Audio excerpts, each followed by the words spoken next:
Yeah. What up? Hello. Good morning. What's up? It's snowing. I can still hear the music. Oh yeah, I'm turning it down. I like to fade it out. I think it's sorry. cool. I thought I saw your fading arm in action already. No, it's me turning my headphones up. Turn my headphones up. That was a pretty smooth fade, dude. Nice work. I work on it. I practice it. Yeah. My fade skills. Good snowy morning to everybody. Yes, welcome to Black Market Live, everyone. This is shaking the weekly cobwebs show. off, everybody. That's right. Yeah. We missed last week, right? We weren't here last week. I was sick. I'm still kind of getting over it, but Yeah, how you feeling, man? I feel fine now. Now it's just kind of congestion and it's just boogers, really. Just bugs. Bugging it up, pretty much. Cool. But I don't feel sick anymore. It's just annoying. Boogers. Okay. All right. Well, Should I say good to see boogers you again again. on the show? is that your Capitol Records mug that you're drinking out of there? It is, yeah. This is one of two that I have. I was telling my girlfriend yesterday, I was like, I kind of want to retire this mug because it's one of a kind, and I'm lucky enough to have two of them. Yes. Even though it's one of a kind. But yeah, as a Christmas Oh, gift. it has your name on it. Yeah, as a Christmas gift, when I worked there, they gave every year that we worked there, they'd give us these mugs that had the building on them. So I like this one. I don't like this one quite as much as the first one they gave us. The first one was a little more classic looking, but that one got cracked. So I'm terrified that I'm gonna lose it forever if it breaks or something. So that one's behind a glass case. It's no longer in service. Yeah. It is an iconic building, man. I know, yeah. I noticed, I saw the trailer for, let's see, I think, video game talk here. I think it's an expansion for Horizon Zero Dawn, Forbidden cool. West, it's like futurist. It's like thousands of years in the future, right? Like after the fall of civilization and everything. Yeah. And in the trailer for it, the character goes to an area that used to be Los Angeles. And so, part of the things that they show is like the Hollywood sign. Nice. But also like the Capitol Records building. Yeah. Is featured in there, all like taken over by trees and it's funny to me that people think that building could withstand thousands of years of LA earthquakes. It's not that well built, huh? Well, actually, I guess technically they're retrofitting it right now. That's why the studios are I guess the studios are closed now, and I guess that's why, because they're retrofitting it for earthquake shit or something like that. So who knows? Maybe Horizon Zero Dawn was onto something. Maybe they're right. Yeah. Well, anyway, yeah, man, welcome everybody. Black Market Live is back. Yep. We are Black Market Dub. Yeah. We make reggae and lots of it. Every Thursday right here, we turn on the cameras and we all work together. We get to hang out with all of y'all. Yeah.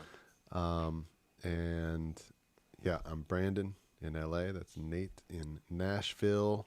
Nate, what's up? What are we working on today? So, the long Christmas saga is drawing to a close, at least for now. We are totally finished with tracking. At least me and Brandon are. We're waiting on. All we're waiting for now is just various horn parts and one guitar part to come in from other collaborators, namely John Roy of Smoke and Mirror Sound System. And also my buddy from here in Nashville, Anthony Castanaga, who's an amazing guitar player, who's going to play some lead guitar on the Jingle Bell Rock tune, which they're recording that right now in LA. So I'm very excited to hear that. I've been kind of texting back and forth with him and his engineer. So excited to hear that when that comes in. I don't think it'll be in time for the show, but that'd be fun if it was, because if it is, we're going to stop everything and listen to it. If it comes in while we're while we're live. Yeah. Yeah. And this is for our upcoming Christmas Dub LP Yeah. that we are Yeah. releasing for this Christmas season. Which I think I've held it back long enough. I think it's time. Or can we see the artwork? We got to debut the artwork, folks. Ooh, awesome. While people are tuned in and watching the episode right now, let's go ahead and just look at this fucking artwork. I'm so excited. Amazing. So excited for this. That's amazing. Yeah. So this was we went over it on the show Wow. a few weeks ago, or a few episodes ago. I contacted this guy, Anthony Carranza, not to be mistaken with the guitar player on the album, Anthony Castanaga. Wow. He's a comic book artist, and he has an amazing Instagram page called Pulp Americana on Instagram. He does a bunch of cool like logos and artwork and poster designs and stuff for people here in Nashville. I actually saw some of his work through a friend of my girlfriend's, Erica Case, who's a local Nashville musician, and he did some work for her, and I saw it and I was like, that is so cool. And I checked out his page, and it was just like, it's all this like pulpy sci-fi kind of 50s 60s comic book stuff. Yeah. And I So thought, does he do it by hand? Is this like actually on paper, like the old school style, or is this like a digital version of that? it's digital, Comic but I book mean, style? like it is. He does do it in like Procreate, I believe. But Okay. I mean, if you look at this, he goes through a lot of effort to give it texture. Like if you look closely at the image, it looks like it's on paper. Like there's kind of weathering and Yeah, I was zooming into it, and like all the coloring is done in the same way as those old yep. comic book styles, where it's just like a series of dots Yes, exactly. that like cross over and mix on each other to make the different colors. Yeah, and he mentioned something. I don't understand how it all works very well, but I mean, like, basically what he does is he's kind of researched the old like comic book art techniques, and Okay. he does all that stuff just in a digital medium. So like even like at one point I asked him like if we could adjust a certain color or a shade, and he was like, well, like I kind of work within a set of like rules based on how the old comics worked, and Okay. basically the way they used to do it is they'd pick like 4 colors. It's like a tattoo or something, they pick like 4 Yeah. colors, and then it's various like those 4 colors at various like saturations like throughout the image, but that's it. There's no other. And that's part of the thing that gives it its look. Exactly. Yeah. Every yellow is the same yellow. Every red is the same red. Exactly. Yeah. And it's just different saturations, different shades. Right. And yeah, like even the base image is like this really like beautiful looking like papery cardboard texture, and then on top of that, like the actual the actual coloring, like you mentioned, is like if you were to zoom in, like okay, there we go. Like if you look at this, Yeah. it's there you all go. these just individual little like dots, like Brandon was saying. It's really really well done. I feel really privileged to have had this guy Anthony work on this. It's really cool. I'm very proud of it, and absolutely we will be working with him again. Like without a doubt, he was really easy to work with, and I couldn't recommend him higher. And I guess we should talk about the elephant in the room. The album cover is the Dub Robot, the Dub Robot Lander. And for those of you who don't know, this is Brian Wallace, aka Dub Robot, me and Brandon's mentor. This is an artistic rendering, which is spot on, I should say. It's like exactly what it looks like in real life, of his real car. This is his car that that Brian drives around every single day. This is like the most famous aspect of the Dub Robot project. Yes. Is the car. Yeah. This car has its own social media presence, and the car actually like predates social media. I think he made that like He made that car like before MySpace came out. Yeah, this is like 2006, 2007 era. Yeah. Like around then, something like that. Maybe So even it- actually yeah. could be before that, honestly. I think it is. I think it is too. I think this is like maybe 2005. Yeah. 2006, 2005.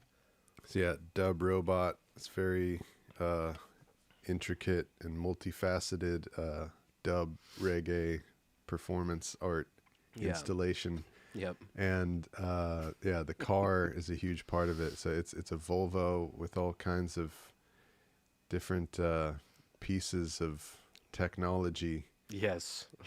Screwed onto the exterior of it, and then everything is painted silver. Yep. Spray painted silver. Spray painted silver. And I've probably told this. I've probably told this story before, but like when I was there the day the first coat of paint went on, and it was the way it used to work with Wallace when I was in junior high and high school. I would after school I would walk from either my junior high or the high school. I would walk to the studio. The studio was walking distance between both of those schools, so I was really lucky. And one day I was walking there, and I walk up, and he's just full on with like a drilling scrap metal from the junkyard. Because I remember a couple days before we had went to the junkyard and picked up a bunch of stuff, and he didn't tell me what it was for. he didn't explain. Yeah, I already knew without you telling me. He didn't explain to you what you're collecting it for. I mean, he may have mentioned in very vague terms that he wanted to build a time machine. I wouldn't. A kid in high school, and you're like, okay, Yeah. sure.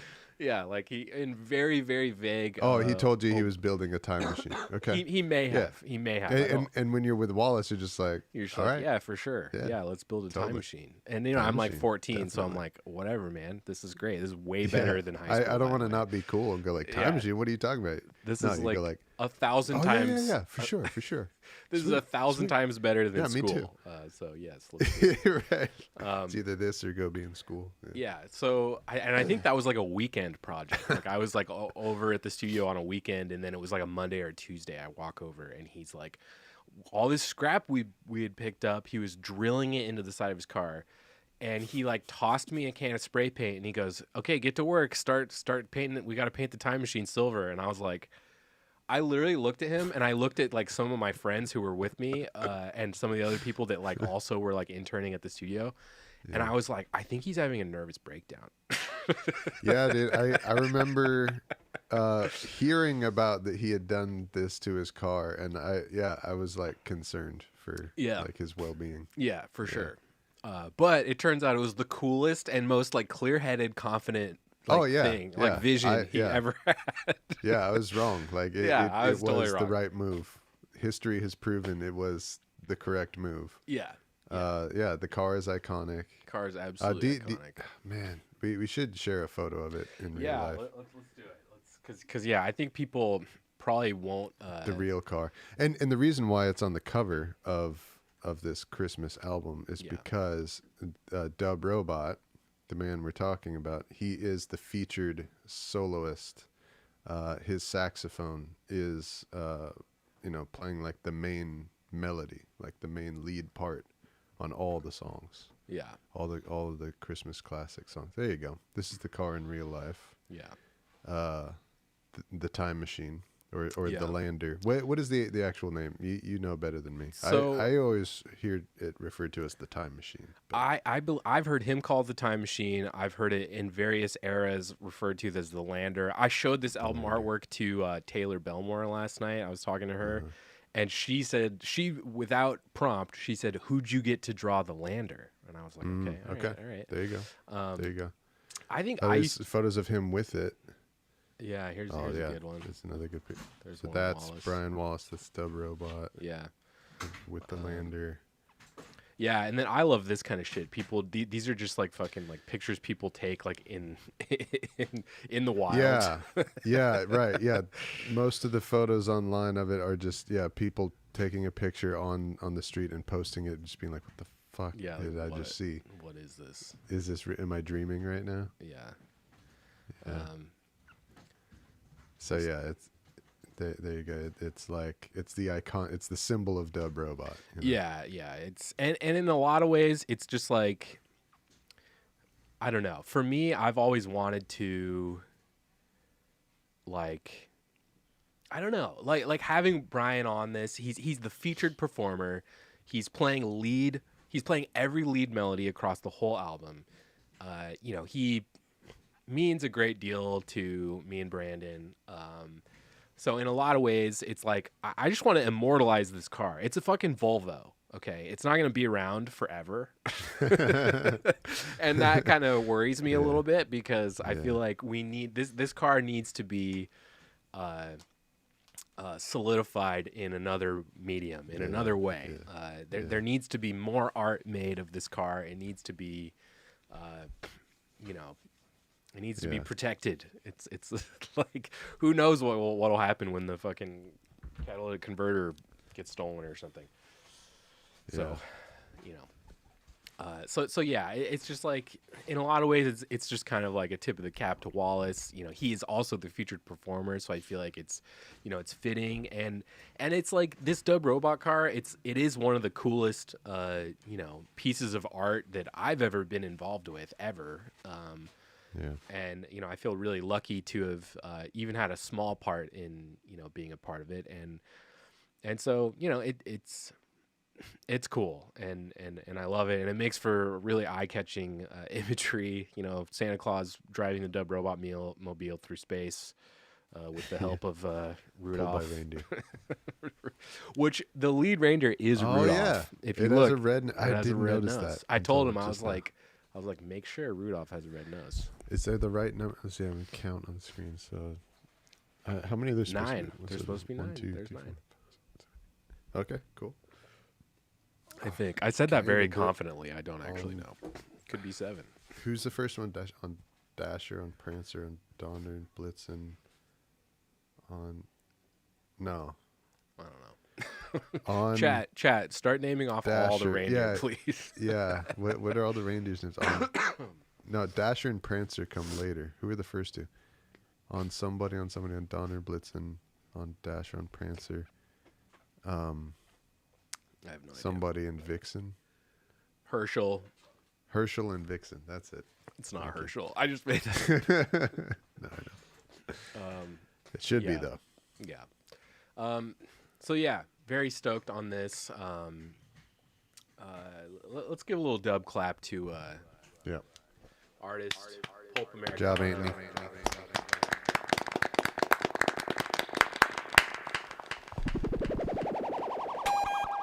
Hell yeah. Yeah. All right. Exciting, man. And so can we hear some of the music that's going to be on there? Yeah. So none of it is dubbed. None of it's dubbed.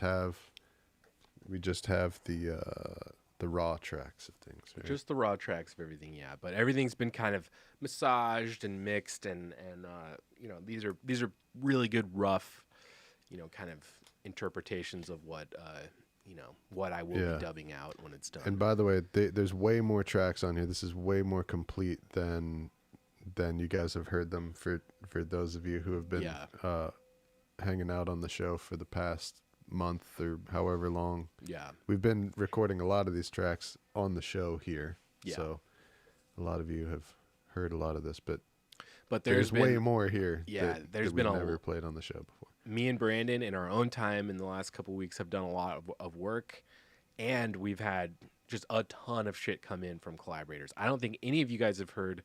Have they even heard Wallace? No. Yeah, so you haven't even heard Wallace yet, let alone also John Roy's horn section stuff. So like the way it works is basically me and Brandon have built all these tracks that you guys have heard, and then we had Wallace play the melodies on everything, and then we sent all of that to John Roy from Smoke and Mirrors Sound System, and then he just filled in every little space with just amazing horn section stuff. So the same kind of style, texture that was featured on the Night of the Living Dread stuff, same thing on this one. Easily one of the most probably so far one of the coolest, most pro-produced black market things like ever. Full this one featured. Okay, so I have First Noel pulled up. Do you want to hear that, or what should we start with? Sure, yeah, whatever you want, man. I'm First down to hear Noel. anything. This one I really like. This one of yours, I think, is probably my favorite. I really like this one. I want to start the second side off with this. And yes, folks, second side, because I want to get this pressed to vinyl. We're gonna work on that. That's gonna be a whole separate fucking project. Yeah. All right, let's check this out. Digital release first. Yep. First Noel.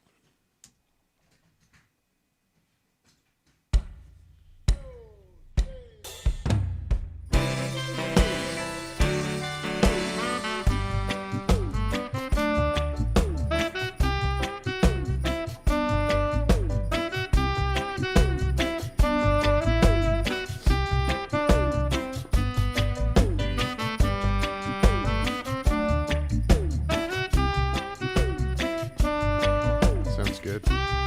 Yeah, it's awesome.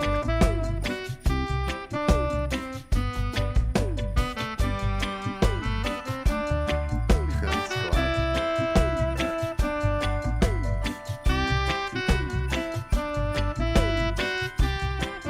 The snow falling on the screen goes really well with this.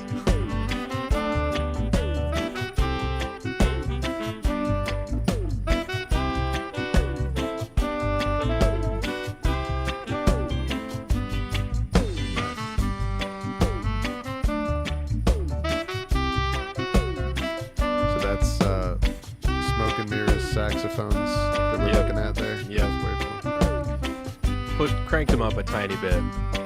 Nice. And we initially had talked about alternating the sax melody with a organ thing. I don't think we need to do that though. I love the way this sounds. Maybe like right here when the Smoke and Mirrors saxes come in, maybe Yeah. we could cut out Wallace during this. Okay, that's not a bad idea. And then he comes back in. Yeah. And then he comes back in for So the solo. I think I get both what you're times I get what you're saying. so So he there's takes a little break. There's a little break, yeah. I gotta increase my chat thoughts. What do you guys think? Are we on the right track? Does this feel like Christmas? Let's hear how this transition Yeah. sounds though.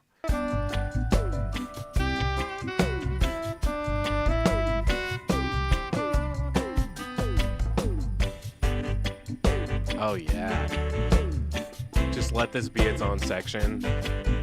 Exactly. And same And with then, over and here. then check too. out how this leads into the solo too. Yeah. Yeah, and then we get a nice break from the melody. Exactly. Yeah, that's a good And call. I think it should happen the first time. The first time also. too. Yeah. Yeah, let's do it and then It's such a good solo too. man. it's so good. It's Wallace such a good just solo. destroys. He really, really, really does. Oh man. Okay.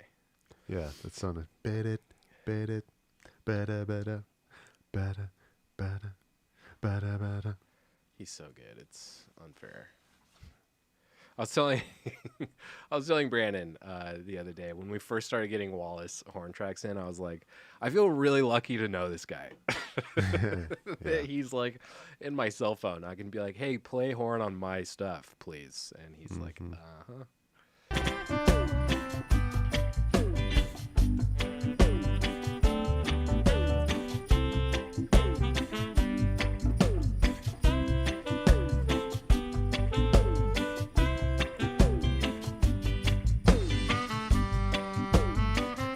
And okay, originally this section was twice as long. I consolidated it so it's not showing that, but I can just take that back. So originally it went. Let's find it. Oh yeah, because it was over the bells too, right? And what I did was I took it out right there, so the bells would have a moment, and then the bells would have a moment with the melody, and then that horn section would have a moment with the melody. But what we could do is we could just take the melody out an extra section and have the horns do that twice, maybe. Should we see how that sounds? Let's see. Probably goes about here-ish. Let's see. I think that should work.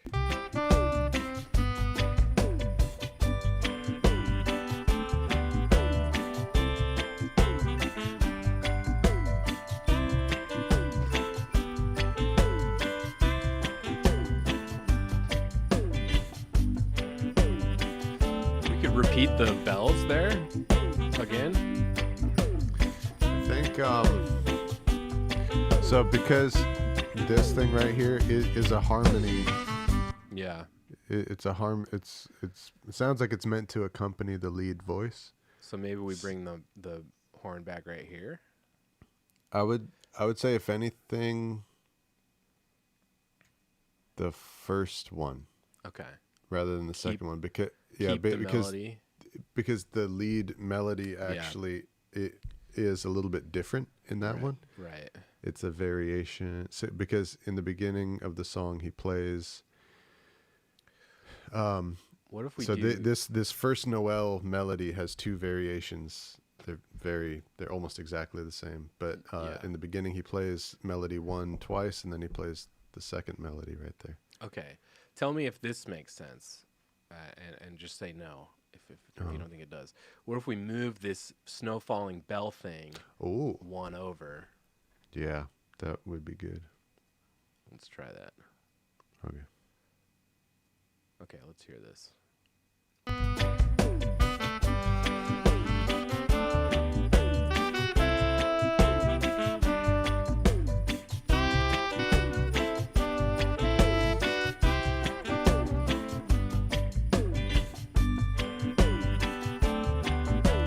That is good too, because the horns tacit on beat 1 and the bells play there. Yep.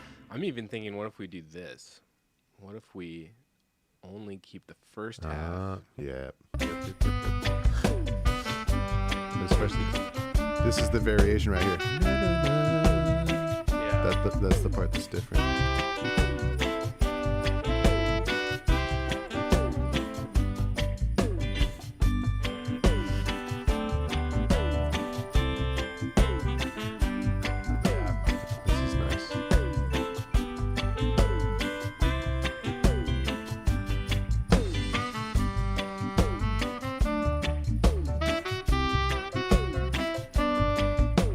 How is that? Is that cool? Mm-hmm. I think that's kind of cool. Let's hear it from the beginning, maybe. Yeah. Just to hear it all in context. Yeah. I'm gonna go blow my nose. Let's just be real. I got it. Boogies. Okay. You got some boogers. Today's the booger show, everybody. There's a theme happening here for show. Do I have a piano? Get a little piano sound going here. That'd be nice. Well, it's just me and you, everybody. While Nate, it's just me and you hanging out together, thinking about imagining Nate blowing his boogers. Merry Christmas. He could have pressed play while he left, but no. No.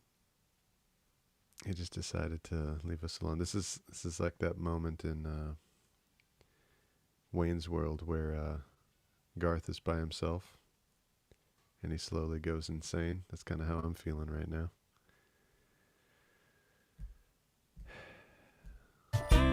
Sat soloed the whole time. Yes. Sorry, folks. I put my headphones down and soloed the whole thing on the console. Okay. Well, hopefully that means you didn't hear me blowing my nose at least. Yeah, no, we didn't hear that. We didn't good. hear anything. I was just talking to people. Okay, great.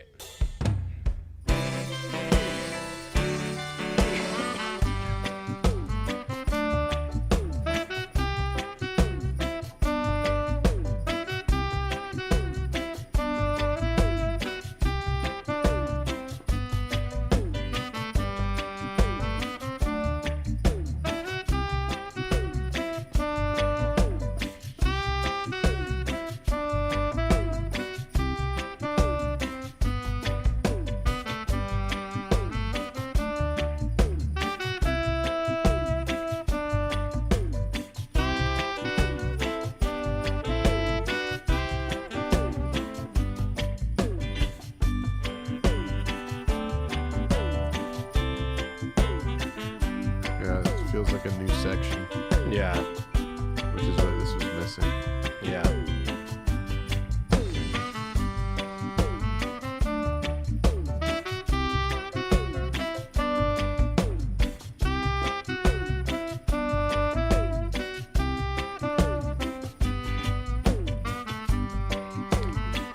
Sub pack time. Hell yeah. And then this is good too because he comes back in and plays melody A and then melody B.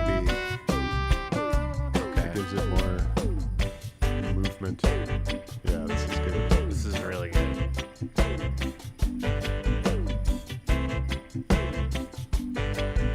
This kind of achieves the thing we were going for, which was to have different instruments alternate the melody.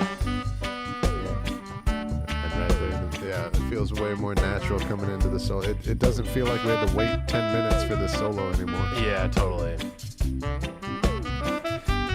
Dude, look at how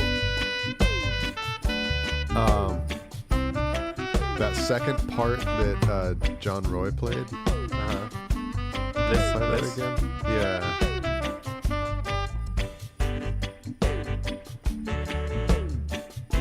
Look at how it communicates and like it has like push pull with the skank rhythm. Oh yeah, dude. Get it. It's so tight too. Can you just solo like just those three horns and like the guitar and the piano and the organ maybe? Yeah. Look at how they go back and forth.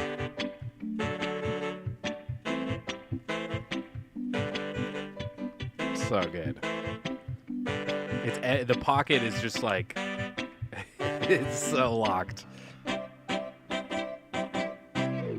So good. Just out of curiosity, I just want to analyze this. Okay. Can you just solo each one of those horns? So during the part I'm just curious what three notes he chose to play there. Okay. I always want to, every time that I get a chance to see what a musician who's better educated than me. Yeah. Anytime that I can like actually pick apart what notes they chose, I want to like learn from it. I think the tenors might be doubled. Let's see. Oops, sorry, that's the alto. Okay, so that's a G. So the chord, by the way, the rhythm section is playing a I don't know. it's like a C sus2 chord. Yeah, it's definitely So three different. The tenors are playing two different notes. So Okay, so it's a C chord that has a D. yeah. Okay, so the high saxophone, what was he doing? I think it was Alto a G. is G. Yeah, Yeah. okay, so that's a G. Then the Alright, middle so that- one. Here's the middle one. Okay. Yeah. C. Mm-hmm. And then here's a low one.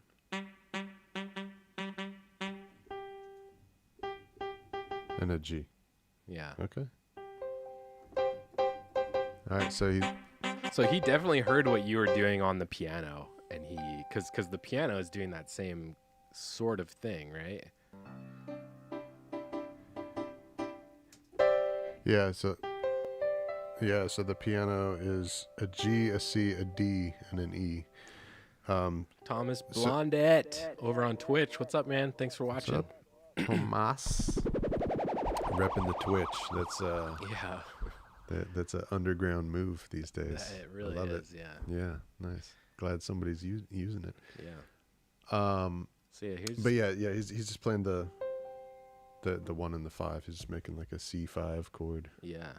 But all right, nice. Yeah, he's definitely just kind of mimicking what you did on the piano, which is great. Mm-hmm. Also, let's dig into this organ part that you did, which for channel real black market channel YouTube heads, you'll know. Maybe you'll know if you listen to the albums we review on Playback. He says I think the YouTube chat isn't working. I was wondering why nobody was talking. Yeah, people are kind of quiet. I'll go into the YouTube, see what happens if I try to chat. Weird. I don't know how we would fix that. That's definitely not something we can fix on our end. So, That sucks. But I'm Oh glad people man. are watching. Oh yeah, dude. What? Okay.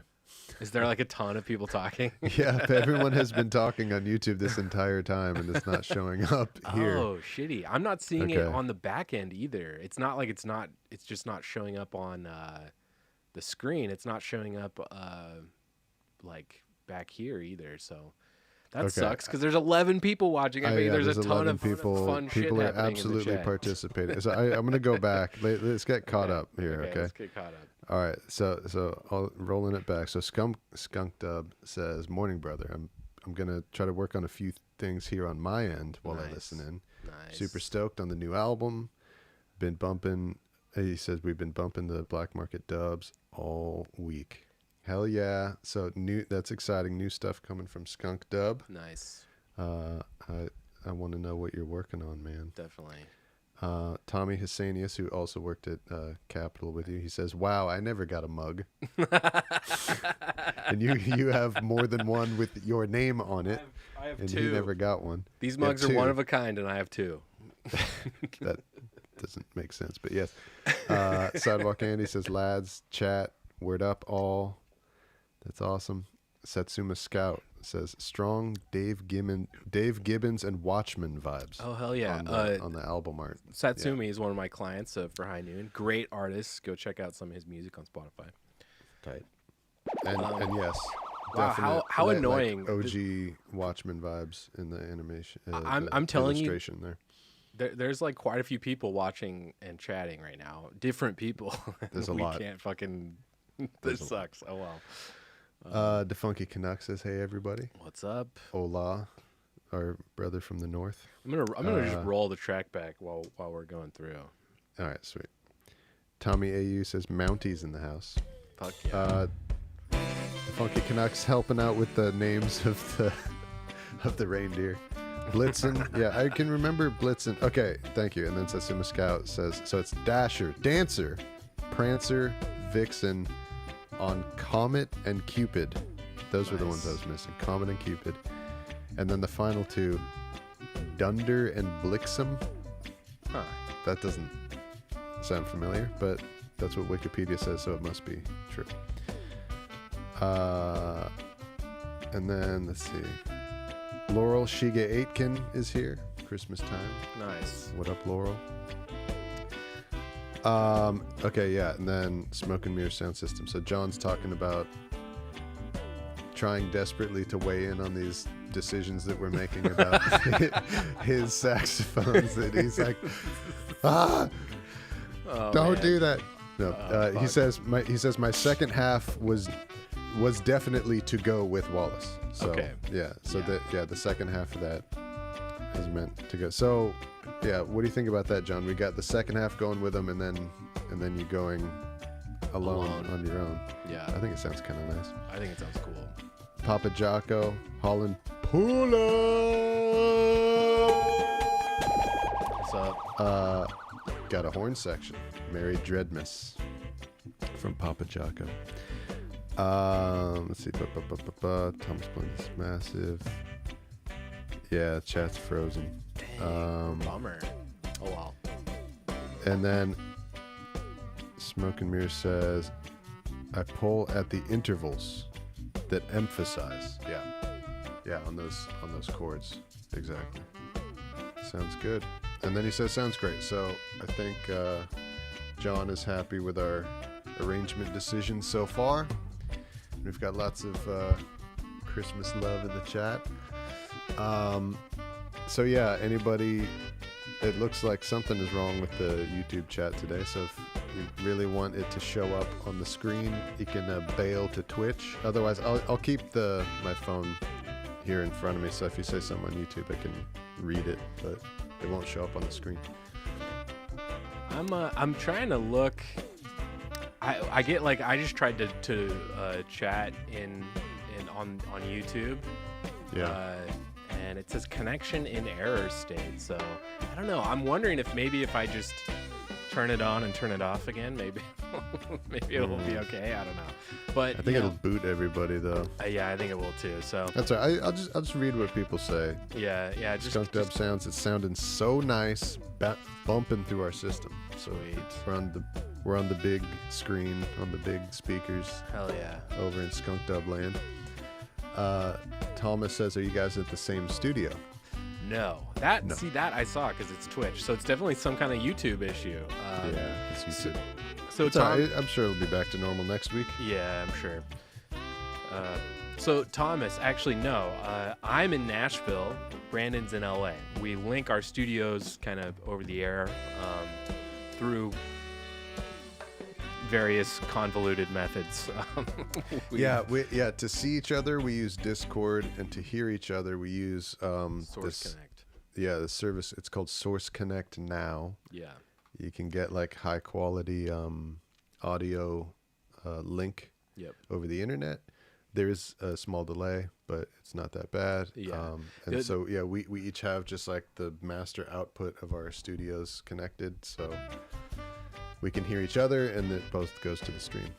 Yeah. And then Nate pulls everything together on his computer. Nate is like the stream master. Yeah. He's got like a series of templates set up there to put everything together. It took us a few weeks to figure out.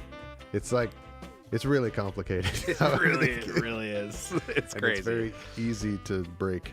Yeah. But yeah. I need to write it all down, honestly. If there was ever, for any reason, we couldn't do the show for like a month, I'd come back and be like, wait, what? What? Yeah. Right. Okay, let's go back to this now. Chat, we're sorry there's issues. This is actually the first time. It's probably not our fault. It's probably not something stupid we're doing. It's usually our fault. Looks like it's just some dumbass thing in Restream that we're using. It's not working, which is great. I just paid another fucking $100 for this for the year. So thanks, Restream. Wow.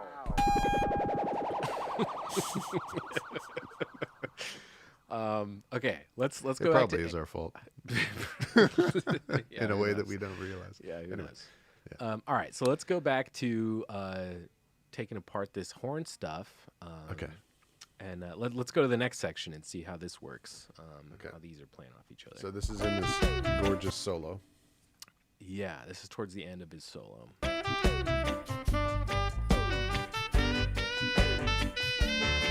I like that a lot. So good. Gives the solo even more momentum. Yeah, they're talking to each other.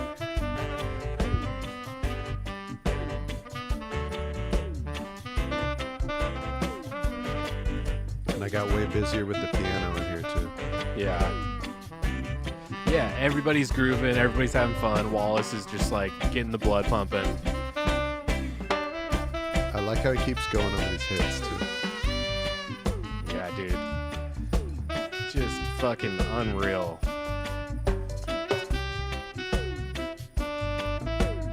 And really, look how long it's been since we've heard the melody. We're talking way back here. Yes. Which is nice because it was like the whole song before this. Yeah, that was keeping me from really like loving this. Loving this song. It was just there's too much melody. Much of the melody, yeah. And you know, this is breaking it up. I'm always looking at these tracks like one step ahead. I'm like, okay, there's way too much of the melody, but that's our fault. And what I'll do is I'll just dub it out. I'll just take the melody out. You know, it'll just be a dub fodder. But it's even better if you start from a place where the arrangement is already like aces. You know what I mean? Like you don't have to. Right. You know. That makes sense. So okay. Yeah, because I mean, all the great dubs from Jamaica, they weren't made from dub fodder. They were made from songs. Yeah, totally, exactly. Yeah. All right, let's check out this last portion of John Roy here and see how this sounds with everything. Some bells back. Yeah, bells come in.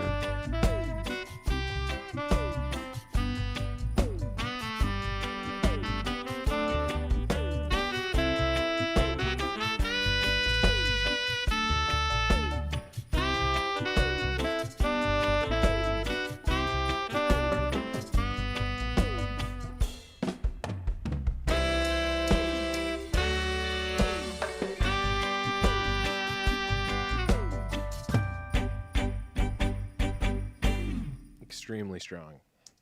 Cool. I'm fine with all of that. All right. I don't think we need to dick around with anything else. Yeah. Wow. Excellent stuff. that's John good, Roy, yeah. major props, bud. Yes. Dub clap.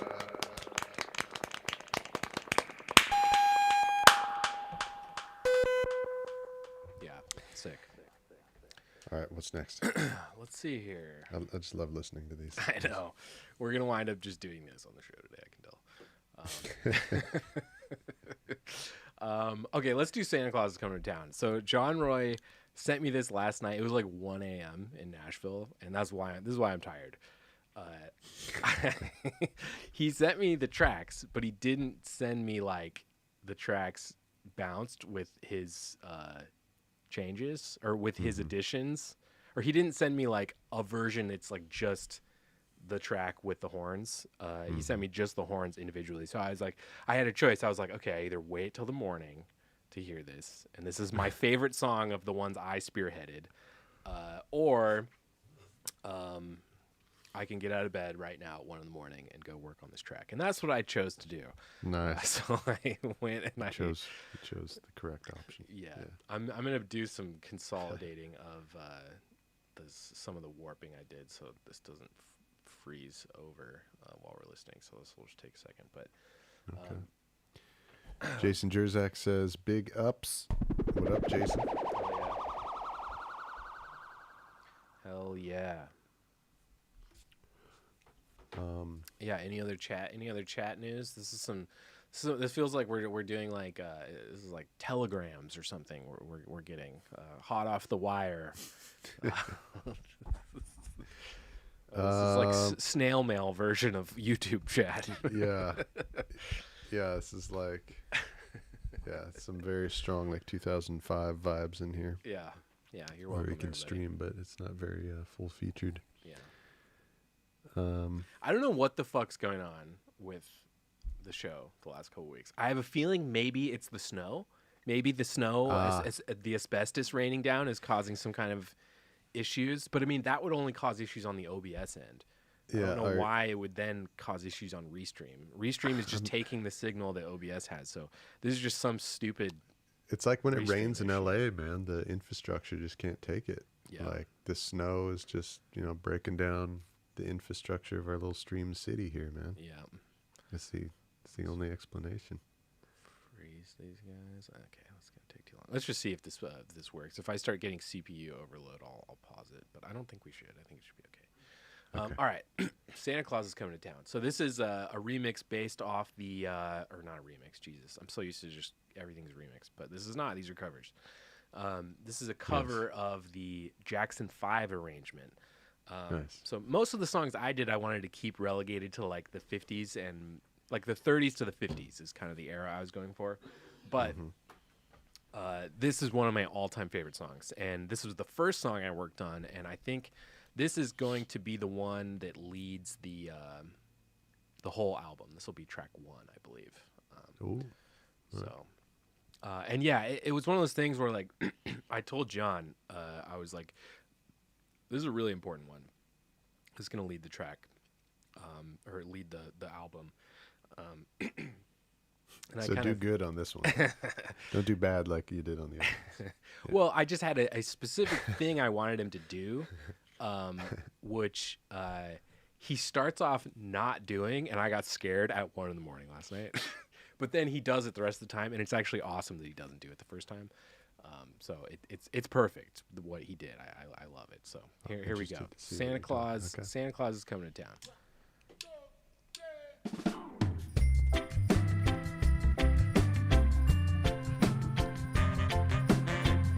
Oh, damn. Can you turn it up a little bit? Yeah.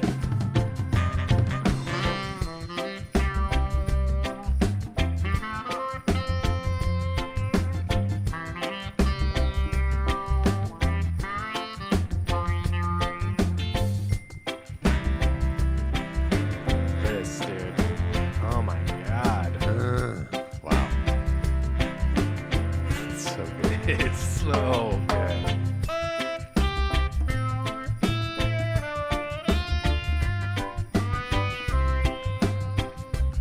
That nice filter effect that Yeah. so Paul Wallace. He sent put that me on his own yeah, sax track. Yeah. Well, he sent me a clean one too. Okay. But I like the dirty one. Yes, I do too. I thought you put that on there. I was like, ooh, nice. God, It's so good. can you solo those sax? It's just that sax section. It's real mean. It's nasty. And but also it's like it's very warm and inviting. It's smooth. It's such a great track one. And it's thanks to this, I think. It feels very like welcoming and open arms. Like I don't know how to, we're getting kind of in the weeds of like producery descriptions of things, describing it that way. But that's kind of the feeling it evokes. And as a song to lead off track one, that is like of a Christmas album. Like, okay. That's really what you want. For it to be mean and warm and inviting. Mean and warm and inviting, yeah. Because I don't know, it's wild. Yeah, I'm just kind of. I get what you mean. Yeah. I'm over the moon excited about it. Also, we should add in the Vox too.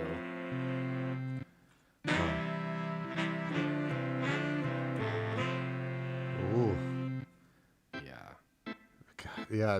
Actually, that Vox organ being in there adds a whole bottom end element that's just really nice.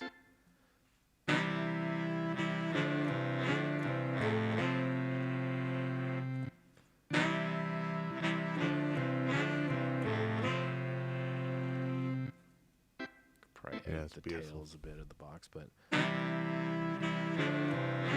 I think it's good how it is. Yeah, right? totally. Even though it hangs over a little bit, it's fine. That one doesn't, but whatever. It sounds good in the mix. God, it's so good. Okay, let's roll it back a little bit. We're Okay. about here-ish.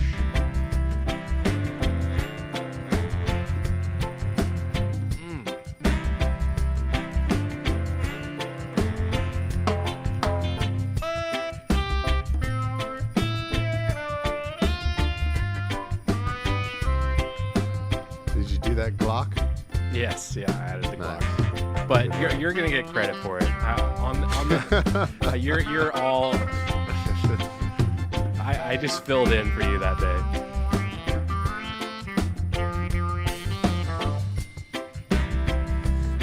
The Glock, by the way, we're talking about the little Glockenspiel sound. Yeah.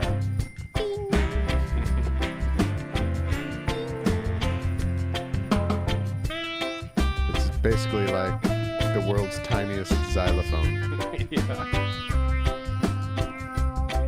Okay, here goes the bridge. This part's so cool.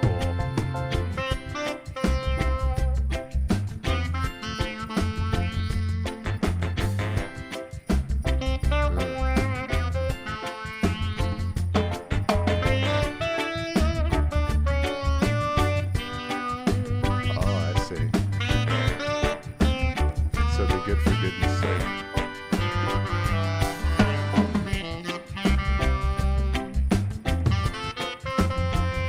I like how in this song there's sort of a reinterpretation of the rhythm of the melody. Oh, which yeah, dude. we don't do on most of the songs on this project. Oh, dude, I was really like that about literally this. about to bring that up. It's probably something we maybe should have done more, but I do like. Sometimes it annoys me when there's a Christmas album and they're all like that. Yeah, totally. Every single one is reinterpreted. Oh, Dude, okay, he did yeah. that, right? dude. Totally, He yeah. totally dude. quoted Yeah, that. Yeah. Okay, threw in message to you, Rudy. Did he play it again? Or just Yeah. the one time? I just played it back. I just rolled it back. Yeah, so good.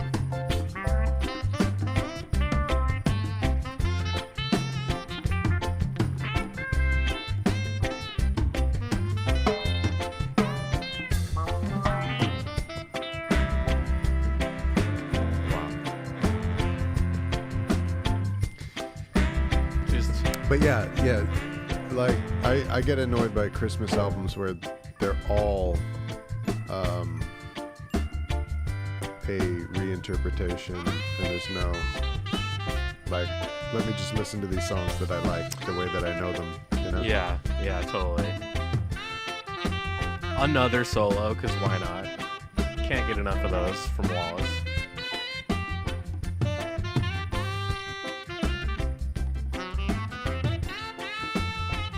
I like how that one starts out with kind of like a repeating idea. Yeah. It's like a motif to it. Yeah.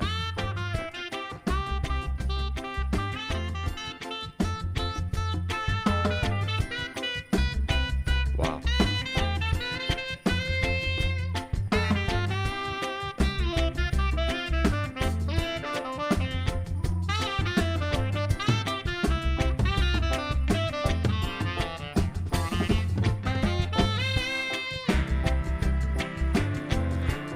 Everybody now. Yeah. Good job, everybody.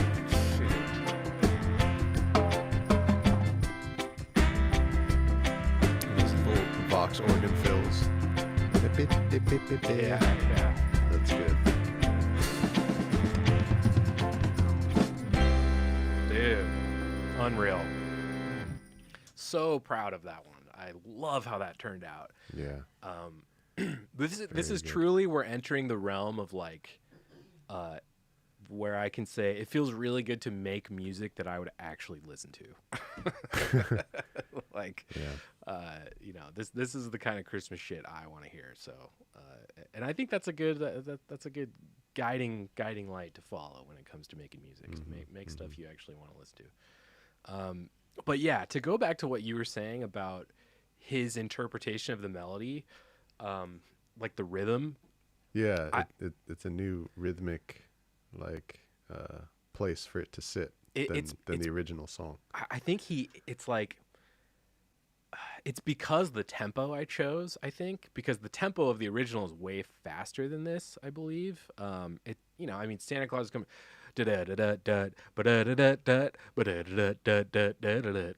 It's like twice as fast, really. And this is it's super sexy. It's just oozes vibe. It's so cool. Like, maybe it's just the filter on his sax. I don't know. It's like entering like P-Funk territory for me too, like that kind of thing, which I love. Actually, this whole thing is, and which is another reason why I'm really glad to have this as the first song, because the reinterpretation of the melody and how kind of sexy smooth it sounds, and also that filter kind of, I think the artwork and the choice of him putting that filter on, they really work together because that filter is super outer spacey sounding. So I think that kind of keys back into the artwork in a really cool way. Yeah, because Santa is in the time machine in space. Yeah, he's not on planet Earth anymore. We're not on planet Earth anymore with this album. We're taking Christmas to Mars, folks. But yeah, I mean, when I first got the tracks back from Wallace, I think this just happens to me every time someone sends tracks to me. I'm just like, oh no, what if it's not exactly how I imagined? But like, that's the best. I actually like it better when they do something totally different from what I was expecting, because I think he probably could have, I mean, am I wrong that he probably could have played it like double time and made the melody kind of sound a little bit more like the original? I don't know, maybe. But it's way cooler that it's not like that. Like, and also the way he syncopates it, and just like he's just so behind and with it. It's like, it's just fucking, it's unreal. It's so cool. This was John's playing, which is amazing.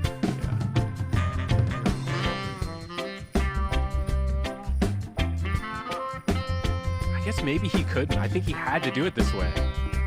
Well, I think it's in order to keep the original rhythm, it would have to be way slower. So yeah, ba ba ba ba ba ba ba ba ba ba ba ba ba ba ba ba ba ba ba. Yeah. Given this tempo. Yeah. But he just put the notes closer together in time, and then just made the tail of the last one longer. Yeah. Ba-da-ba-dun-dun.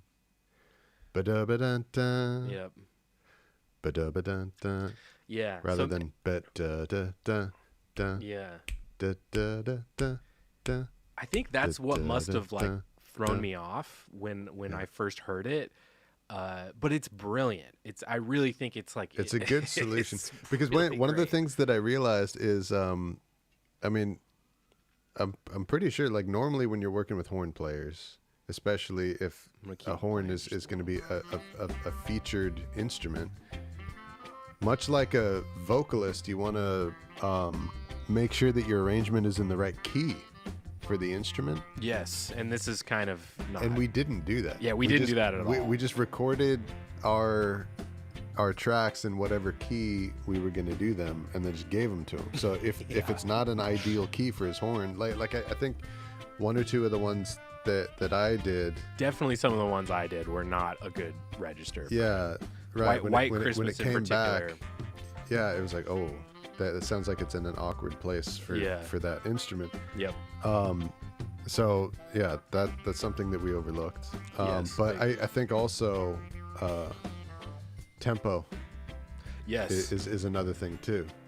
Yep. So I think this is a case where he spun something into He gold. spun gold from because- both of those problems on this track. Yeah, because he was given something where it's like, okay, the tempo makes this melody so drawn out and Yep. slow. Yep. It's gonna sound weird if I play it like that. So he came up with a solution that makes it sound amazing. It's so it's so tasteful. It's just like, man, it's one of my favorite things I've ever heard him do on anything we've worked on with him. Like, it's Yeah. yeah. Fans of this and Black Market Dub, you should check out on the Black Market Dub Bandcamp the David Bowie The Next Dub EP.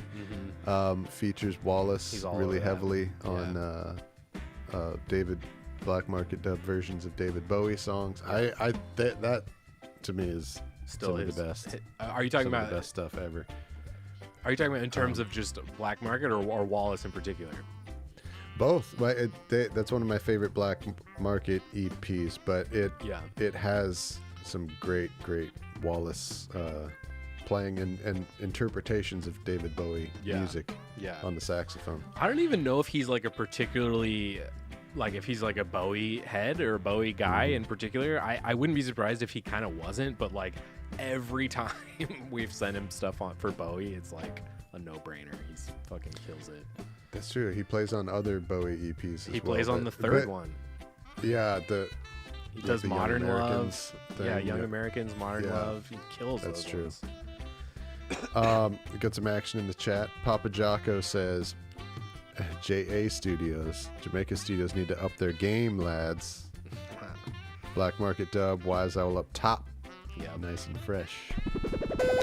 Thank you, bro. Satsuma says, getting like the Candyman can vibes from the new melody. Cool.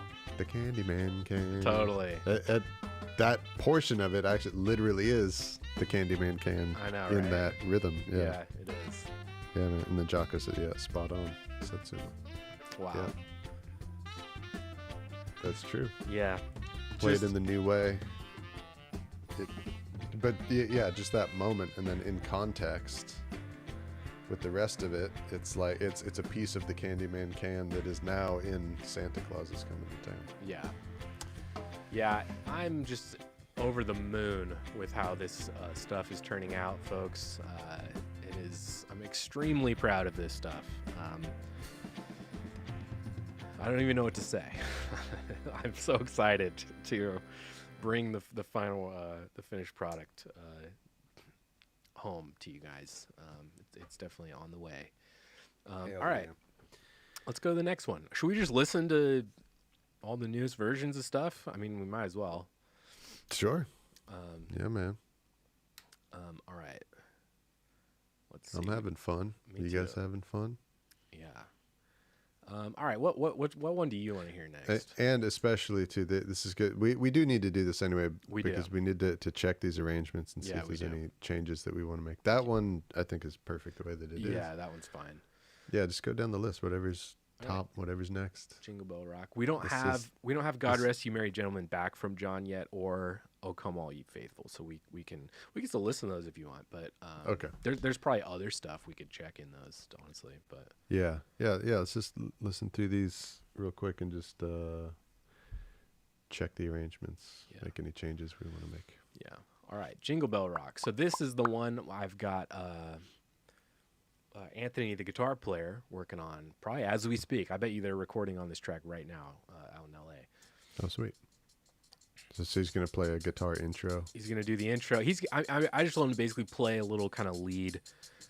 I basically told him just kind of riff off the melody, play stuff off the melody. You're okay. I told him. So he's going to be throughout. Yeah, he'll be kind of the co-featured person next to Wallace on this, and as you'll hear, John Roy.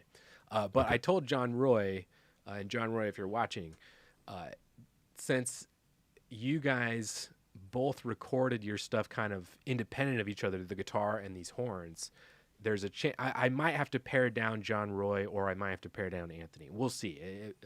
So there's still work to be done on this one, but it does sound really, really sick right now. That was cool. Yeah.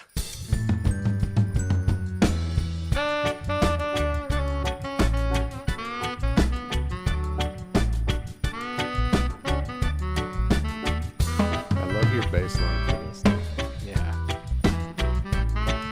Yeah, this is you playing a bass line I wrote, right? That you wrote, yeah. Yes. I never would have came up with this bass line, though. It's really good.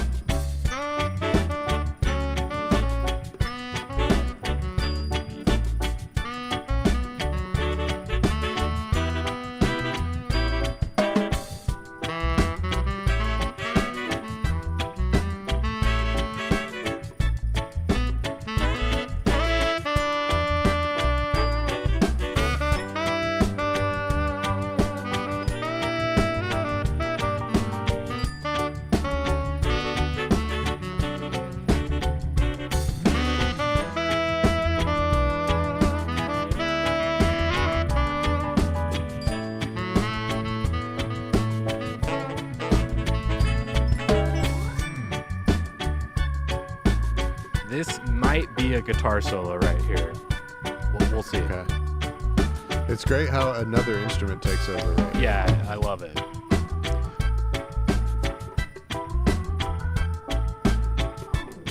It definitely alleviates the saxophone fatigue, which could happen while you're listening to this.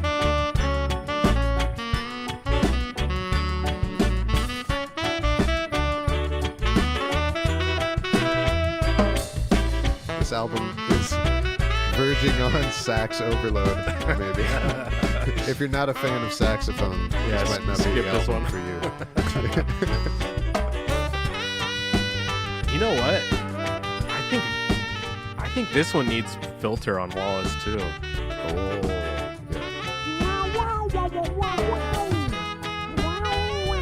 I think it does. totally.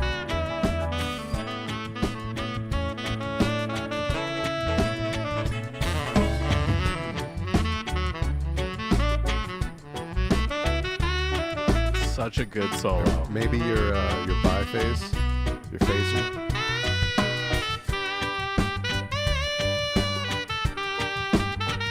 Wow. The tone. Oh, that was tasty.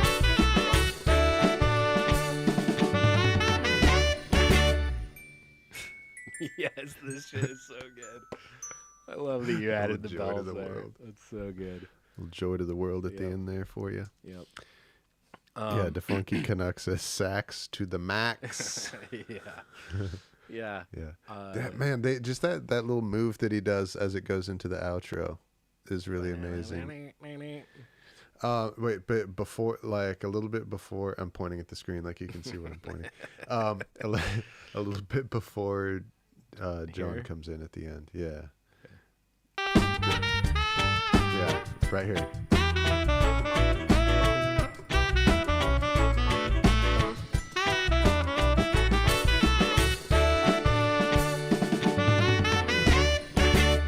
Just right there, how he said, like he says the same thing 3 different ways. Yeah. Yeah.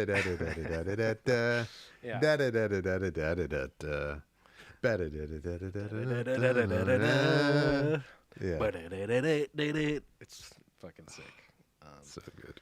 Yeah, this one I don't have a whole lot of changes I'm anticipating to make. The only things I think that might end up getting snipped will be like little moments in here, depending on what the guitar does, and that like, it's totally dependent on that because I want to feature the guitar too, you know. But the guitar is going to be featured like on the in between spots of the horn melody. That's where the guitar is going to go.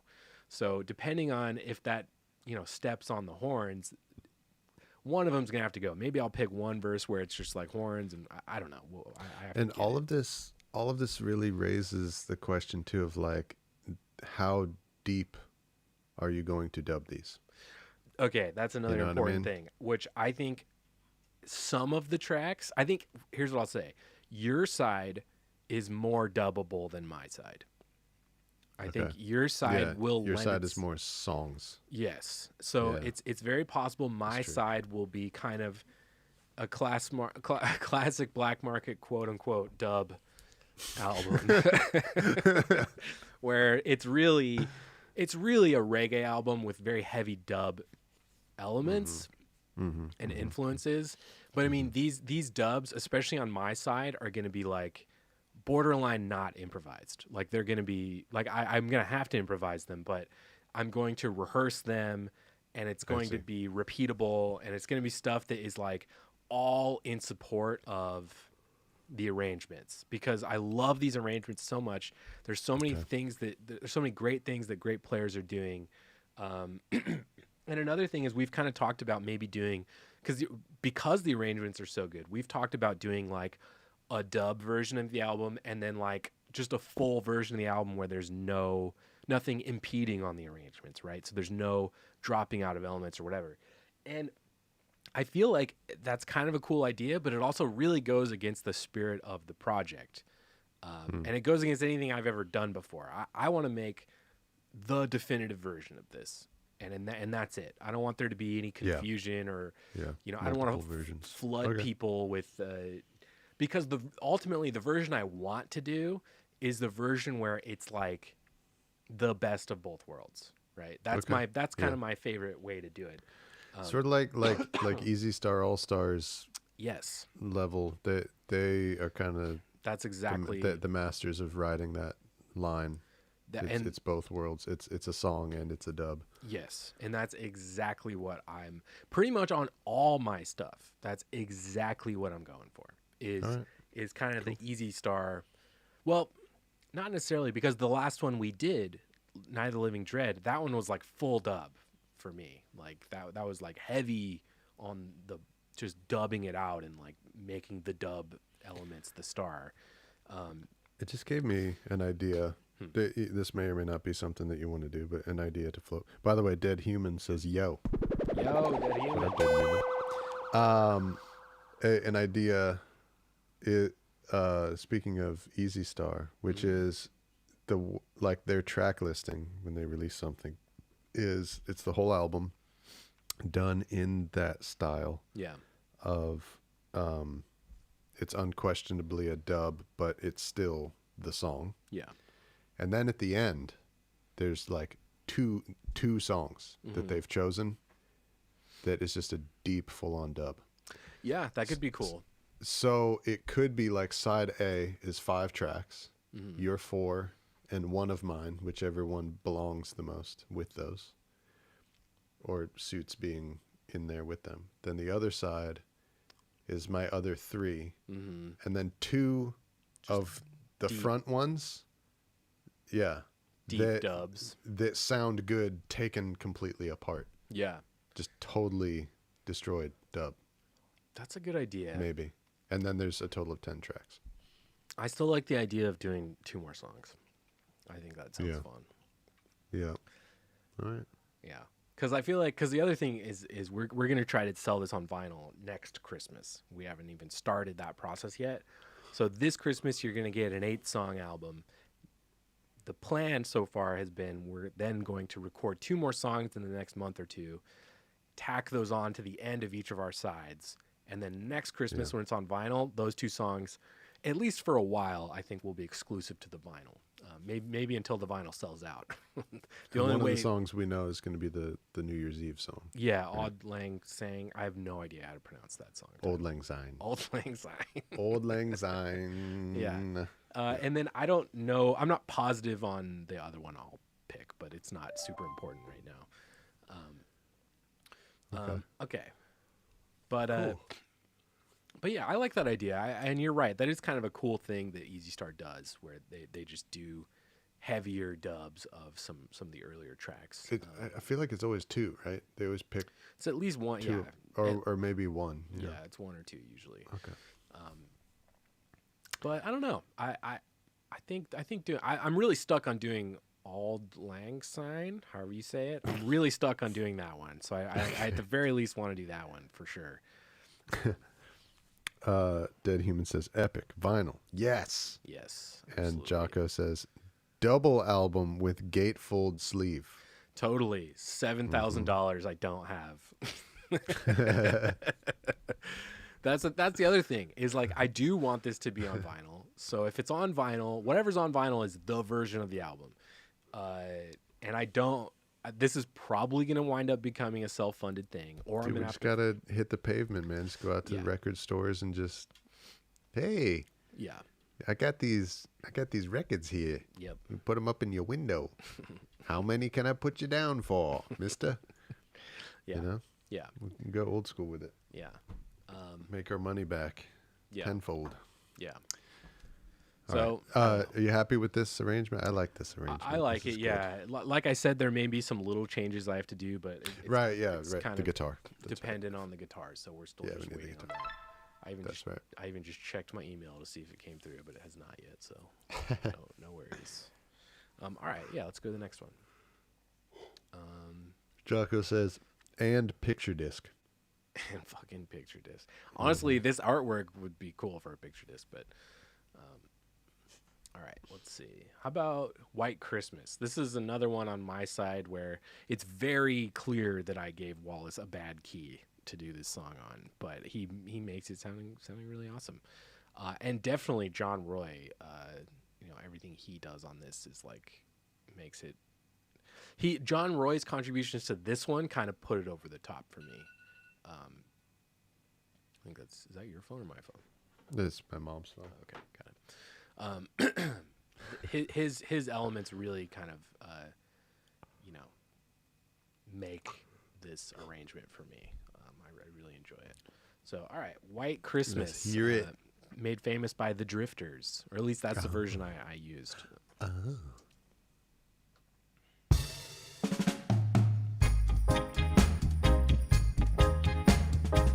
Nice.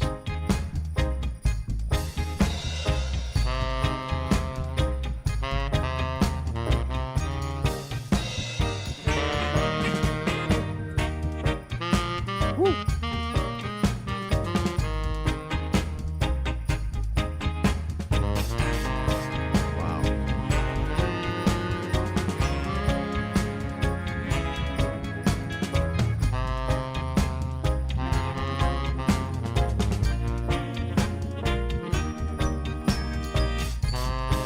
Man. Okay. The dynamics. Do you want me to pause? Yeah. Okay. So, children, real quick, by the way, Smoke and Mirror Sound System says escape hatch release. Oh, okay. See, Yeah, John, for vinyl. John, I am not one to presume, but this absolutely is for escape hatch if you want it. If you want to do it, I will absolutely help you in any way possible to make this an escape hatch release. Whatever we have to do to make that happen. Talking about Escape Hatch Records, the hottest, newest vinyl outlet out of San Diego. Yeah, Absolutely. And Dead Human says there's a place in Brooklyn that are crazy cheap for vinyl. Did stuff for a label in New York. Quality. Price was amazing. Nice. Yeah, but I mean, this will have the Escape Hatch label brand on it for sure. Yeah. If John wants it, John, this is absolutely John. You get right of first refusal to anything we do, especially if you're playing on it. Which is. So speaking of which, let's listen to John's saxophones here. So children, pay attention to the dynamics. Yes. Absolutely. Meaning, pay attention to how he gets quiet, loud, medium volumes. How it goes from firm to soft in between. Right here, especially. Well, actually, this next one here. You can visually see it, how he dips. Yep. Strike and go down. Like, right there is a real strong example of that. And how they're synchronized. Yep.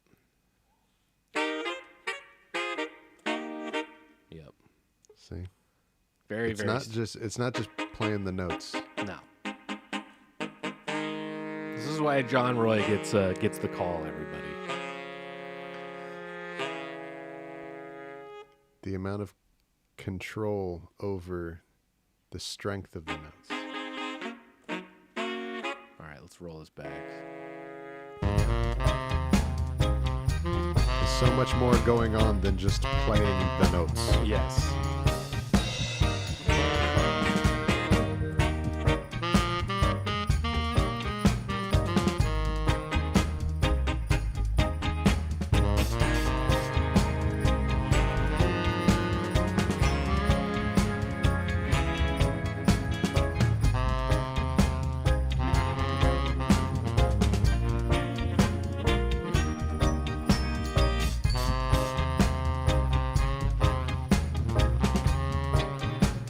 John says done.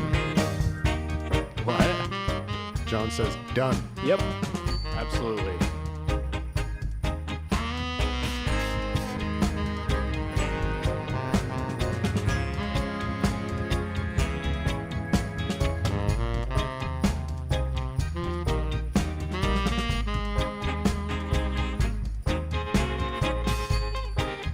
I love the difference in their styles too. Dude, John, that's a whole nother topic that like we haven't even touched on is like their I think your restream might need to be booted or source connect.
There we go. I think I restarted the page and then it came back. Yeah, me too. Weird. Anyway. All right, yeah. Sorry about that. Yeah, we Lost Brandon for just a second. temporarily lost audio from each other. We couldn't hear each other. This fucking show, man. I swear. We got someone named Miguel Gonhair in the chat. Says hello from Chile. That's fucking sick. Yeah. Hell yeah. What's up from Chile? What's up? What's up from Nashville? Chile. All right, so yet another continent in the house. Nice. That's always cool. In our international friendlyhood we got going on here. We were talking about though. Yes. The differing styles between John Roy and Brian Wallace, which I think is best showcased by just listening to just the two of them playing off each other. Yeah, there we go. John Roy, super like on the beat, staccato, sharp, you know,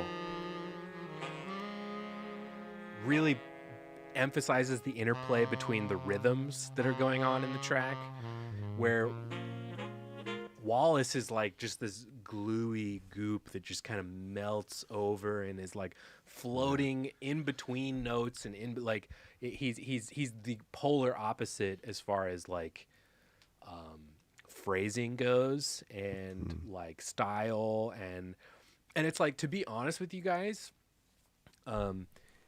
I could not pick like a style that I would like better. Like, so much dub that I love is like the John Roy kind of version. But then it's like those great Jamaican horn sections that are playing on those like the records that King Tubby and Scientist dubbed and everything. Yeah, that's kind tight staccato. Yeah, like I love that shit. That is like kind of the kind of stuff that made me fall in love with dub.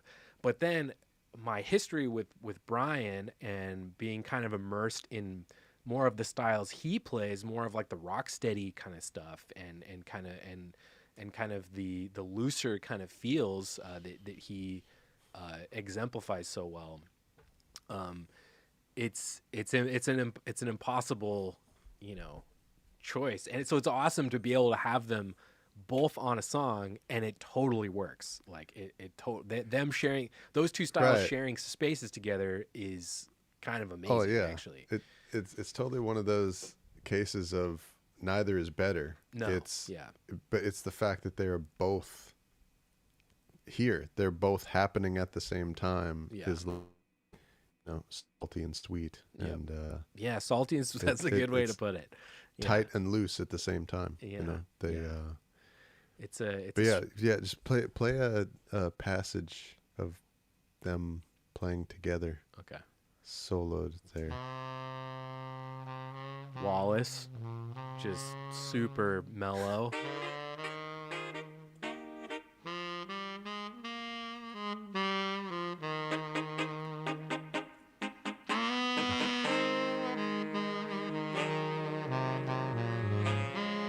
See, they validate each other. Yeah.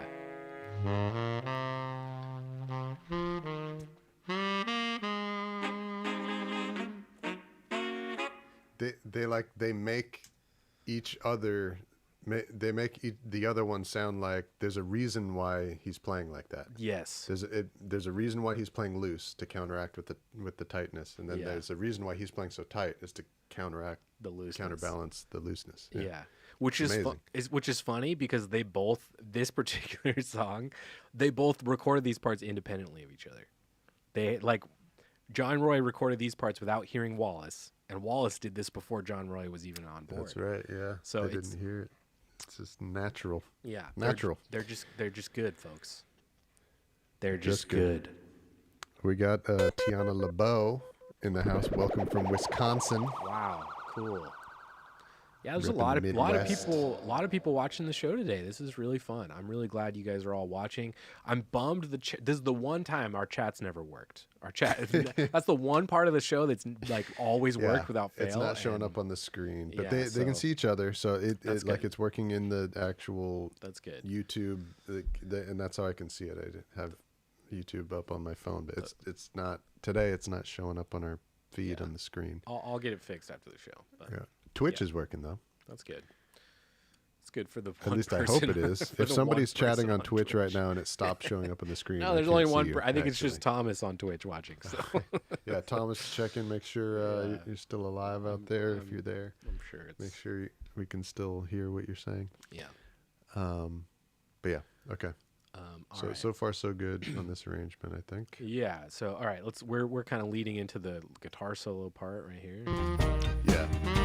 Now here we get Nate's my one moment to shine. Hell yeah.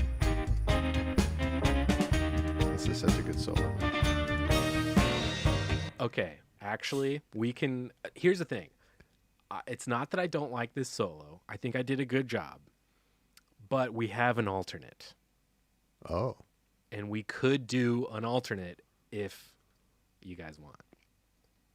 So it's going to be hard. I'm literally setting myself up just to get annihilated right now because I'm about to ask Brandon, should we use Wallace's solo right here or the guitar solo? Are we going to go head to head? Well, Nate versus Wallace. I'm not looking at it that way. That is bold. I would be scared. I'm very to go scared. Head to head with Wallace. I'm very scared because I think I listened to this once and then it was like, well, no, there's a guitar solo there. So.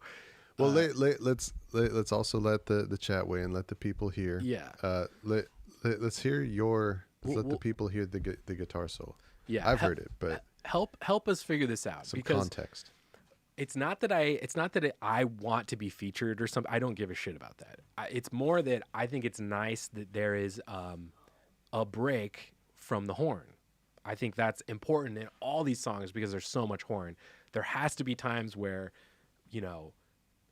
another instrument is taking center stage. It has nothing to do with it being guitar or it being anything in particular.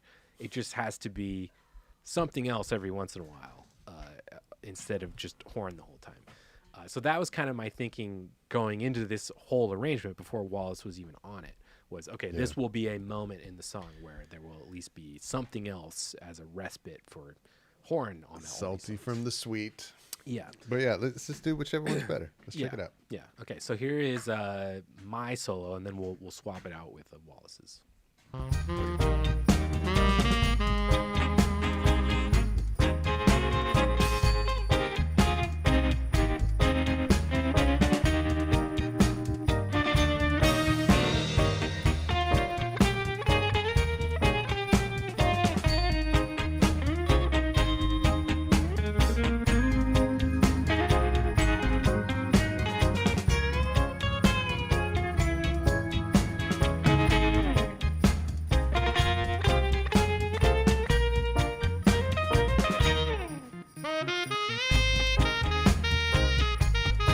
Plus, there's a trade-off. The sax just fucking takes over right there. Yeah. Plus, there's the trade-off because then Wallace has a solo right after this. Great solo. Jocko already says guitar totally. Okay. Dead Human says, wow. Wow. I'm assuming that you wrote that in the voice of Christopher Walken. Yeah. Wow. So love that guitar. From a production arrangement standpoint, I think having a guitar solo and then having a horn solo follow it is really cool. Rather than a horn solo, stop, and then more horn solo. Let's hear it just to be sure. But let's hear the horn solo. I haven't even heard this more than once, so you'll get my real reaction whether this should be the solo or not.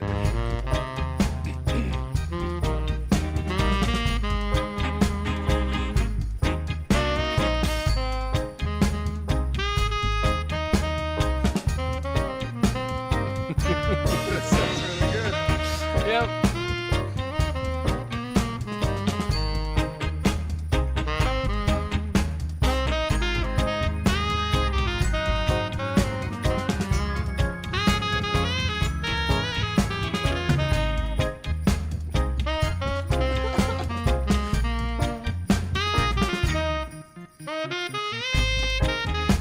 And then he keeps going. Why did he have to do his best solo of the entire project right there? Yep, I agree. I know what you mean. As soon as I heard that, I was like, Mirrors fuck. says guitar. Okay. Yeah. all right. Yeah, right. So what do you guys think? Do you guys think it should be this stupid, boring saxophone that we've already heard a million times? Or this super cool guitar? What do you guys think it should be? I have no free vote. I have no ego about it. I don't care if I don't have a guitar solo. It's more that I hate to not have that solo there, but I already said my point, the points I was trying to make, which is just from like a production and arrangement standpoint. No, yeah, everybody feels. It sounds like everybody agrees with you. Everybody feels the same way. Yeah. Dead Human says love it, but the guitar gives it something else. I agree. Yeah. The Funky Canuck says axe to the max. Axe to the max. All right, cool. Yeah, dude. Thank you guys for all. Yeah, it's amazing. Great solo, man. I feel like I'm like a kindergartner who's like, no, you do get a gold star. No, whatever. Take your star, bro. Yeah, take your star. Shut the fuck up. And it's really great. This moment where Wallace takes over too, because it's like another thing that I really like about the way that you did the guitar solo is it's a written solo. Yes, yeah. It's not it's not an improvised thing. Just improvised all the way across. It's a part. Yes. That is still no less a solo. Mm-hmm. And it's really cool because it does it's one a cool of these texture too. It's nice. Yeah, and you set up because the listener isn't aware that it is about to serve as a launch pad. Yeah. For the sax to come back in unexpectedly on an improvised solo. Totally. Yeah. In a higher, part of its voice that it has been using so far, which is exciting. Thank God that worked out that way because, I think he must have heard this without the guitar solo being in yet, which I'm almost positive that's what happened. I think I sent him this version before I had the solo finished, and thank God he did these two solos in a way where it makes sense to have it parsed out like this, or to have it, have one half of it cut out. Yeah. So. Yeah, it works. Skunk Dub says that guitar dough. Sweet. Which is high praise coming from Skunk Dub, who's like fucking who's like the actually second good coming at guitar. of Jimi Hendrix, fucking guitar wizard over here. Yeah. Papa Jocko says in emojis, he says guitar star. Sweet. All right. Well, I feel like you guys are kind of overdoing it now. I get it. Guitar's Skunk cool. Dub says the tremolo guitar solo is just butter.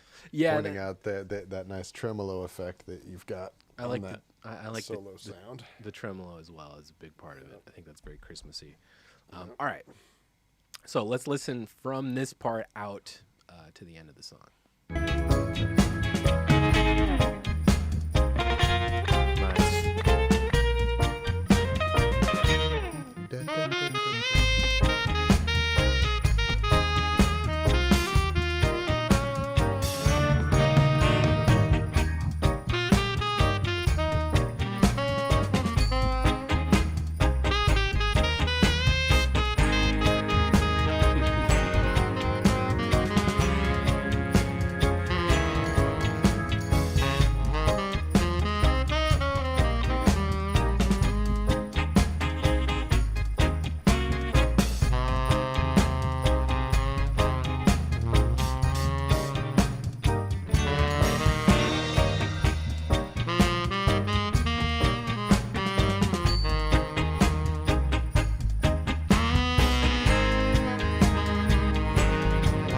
Saxophones are like percussion.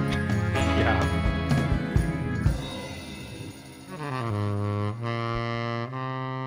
This is new, by the way. Yeah.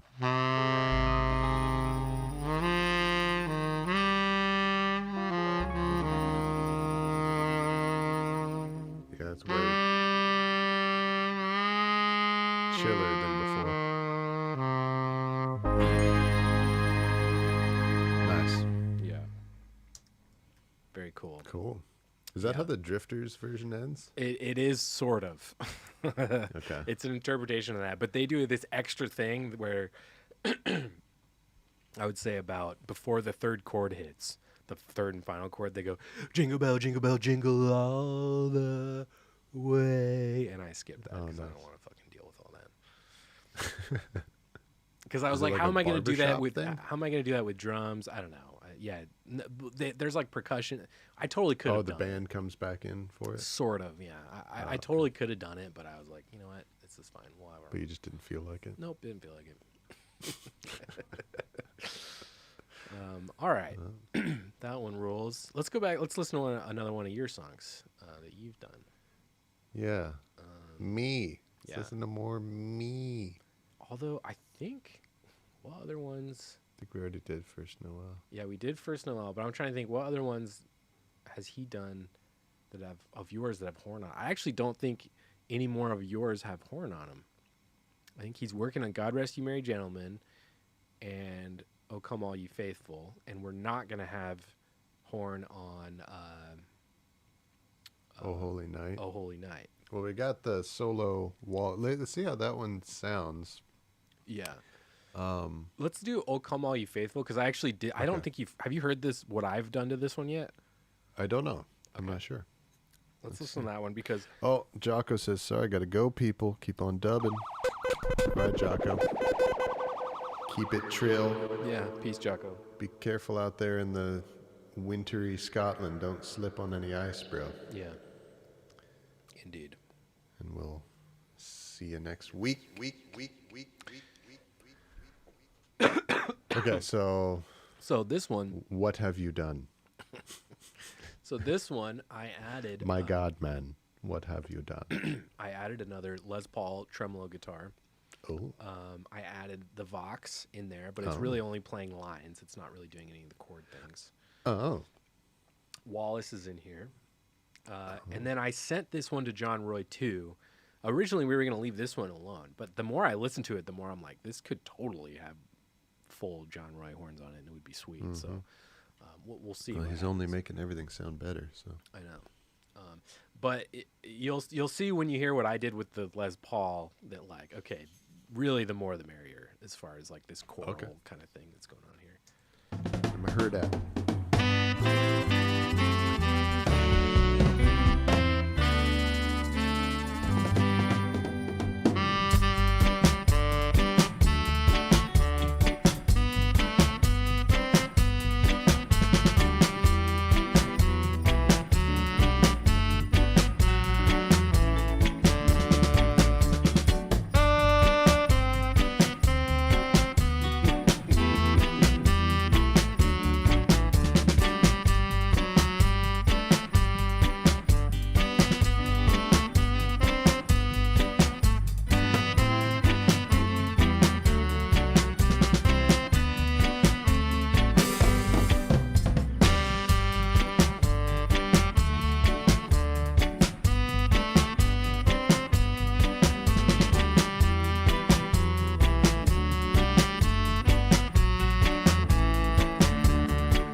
Sound more churchy.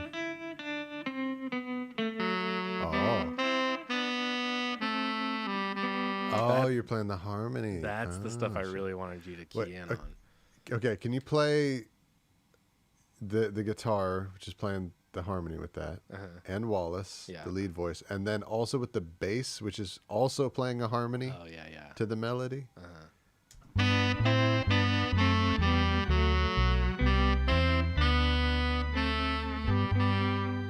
And the Vox is also playing. So the Vox is kind of just doing a. What is everybody playing? The Vox is just doing. I think he's just doubling Wallace, actually. Okay.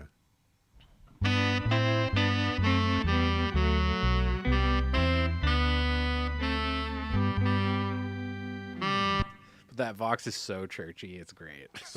That's amazing. That sounds really good, man. So you put the guitar and the Vox in it, the organ. Yeah. Amazing. Yeah, John says, correct, working tonight after work on those two. Sweet. So, awesome. Amazing. Yeah, so I mean, you can hear how a big choral thing like this, like, yeah, it's going to be even better with John adding shit to it. Yeah, and it's going to make even more sense. And like we've said before, the songs that you chose and that you produced are like the 1930s to 1950s, 60s. Yep. Signature sound, and the ones that I chose are kind of like the 1830s. Yeah. 8 to 1850s. Yeah. You know, more like church, like religious songs. Yeah, so totally. They're, that church kind of like reverence vibe is very cool because it still sounds so Rasta. Yeah, it's wild. And I think because the drums are so. This drum pattern. Can you solo those drums? This is one of my favorite reggae drum patterns. It's kind of rare. It's absolutely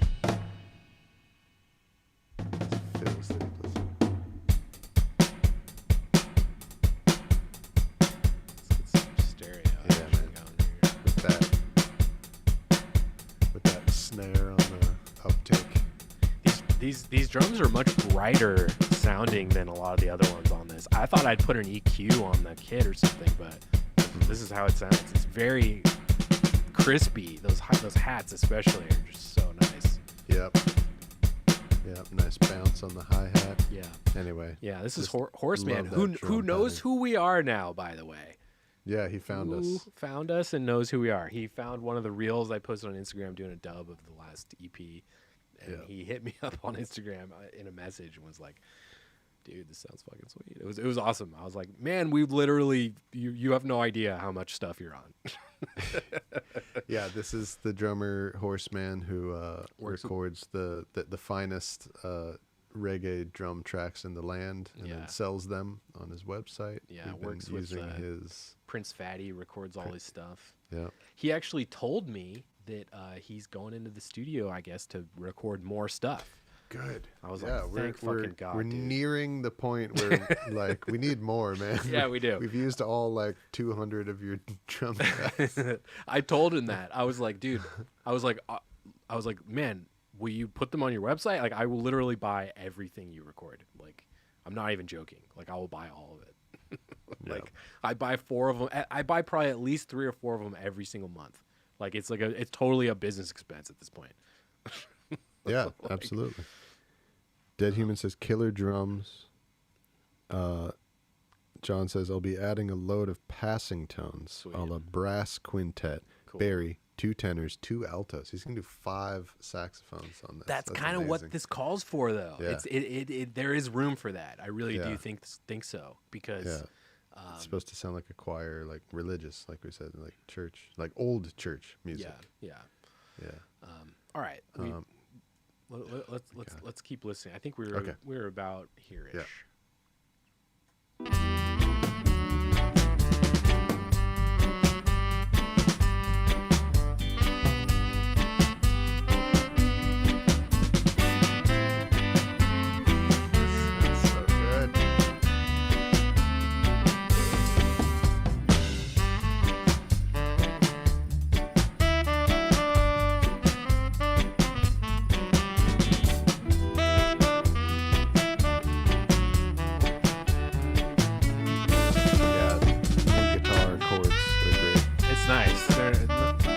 Little flares every once in a while.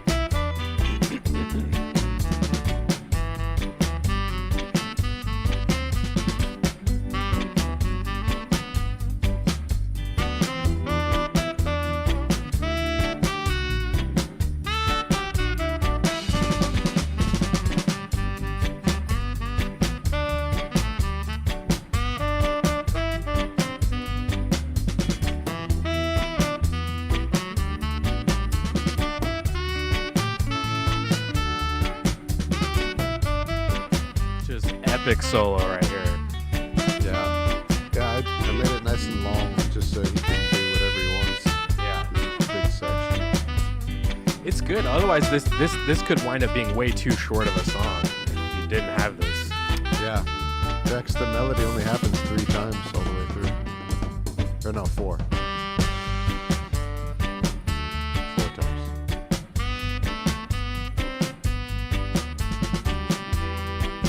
Like, this will be super dubbable. I'll be able to dub the shit out of this. Like, I have no doubt.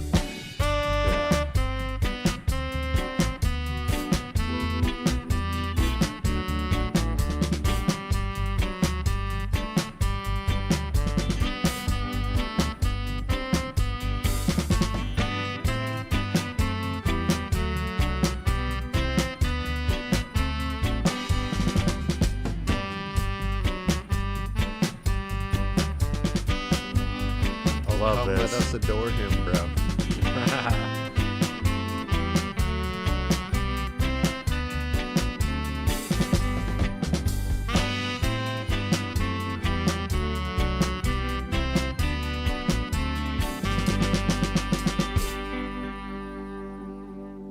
Ridiculous.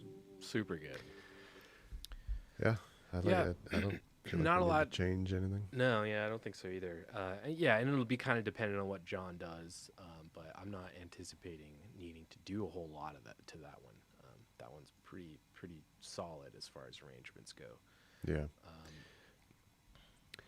John says, now if Tippa Irie would notice, and I'm not sure what you're referring to there exactly, John. Does that mean that you have been using Tippa Irie in your stuff and you want him to notice, or you want to catch his ear, catch his eye, so that Tippa Irie will sing, chat on some Smoke and Mirrors songs? That would be sweet. That would be freaking amazing.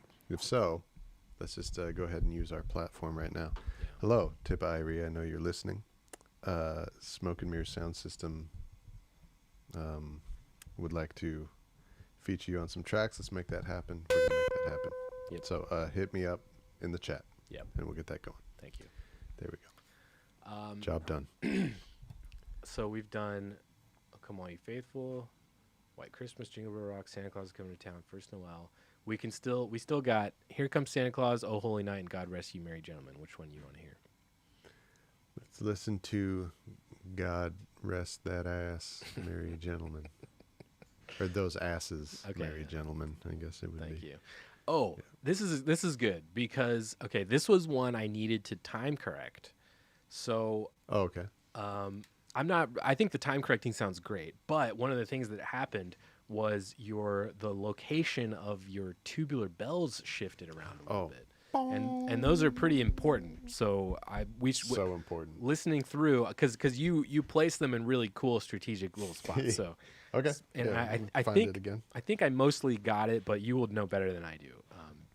All right. The only one I changed that I think we should keep is I actually moved this first bell ahead a little bit so that it has a slightly more time just living by itself before everything comes in. Sweet. Which I thought sounded really nice. But all the other ones, I think we're going to have to kind of put back the other three. Okay. All right. So this opening with the single tubular bell hit the bong, and then another choral sounding intro. This is lifted from the Bing Crosby arrangement of this song. Nice. Yeah. We got Wallace in this one. 1939 or something like that. Yeah. All right, here we go. I think that's it. I added guitar. I don't know what I would have added that you haven't heard. I'm pretty sure you've heard it all. Okay, John says, want to get him on stuff. He's pals with Horseman. Okay, that's what it sweet. is. Tippa Irie's pals with Horseman. Yeah. All right, here we go. I'm sure Horseman is talking about us in all of his social engagements. Absolutely. Yeah. You know those two white kids in America that play reggae? Mm-hmm. No. Why would you ever pay attention to it if anyone ever asked you that? It's like, no, tell me more. Okay, here we go.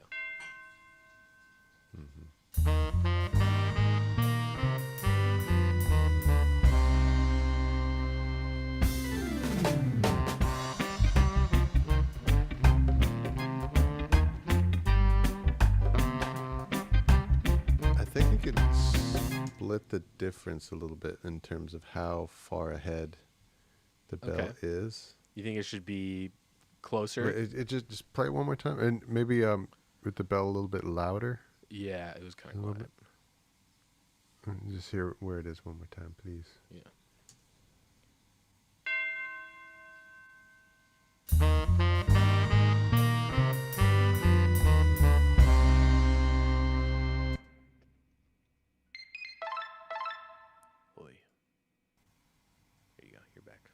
Okay, yeah, it cut out. Did you hear that or no?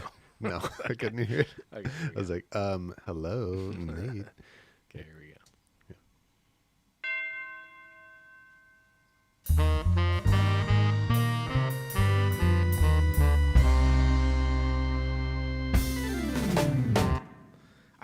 I don't know. What do you think? Okay. What do you think? You like it with lots of space? I think it's just very different from anything else. It's just like, I don't know. It's very Christmassy to me. Yes.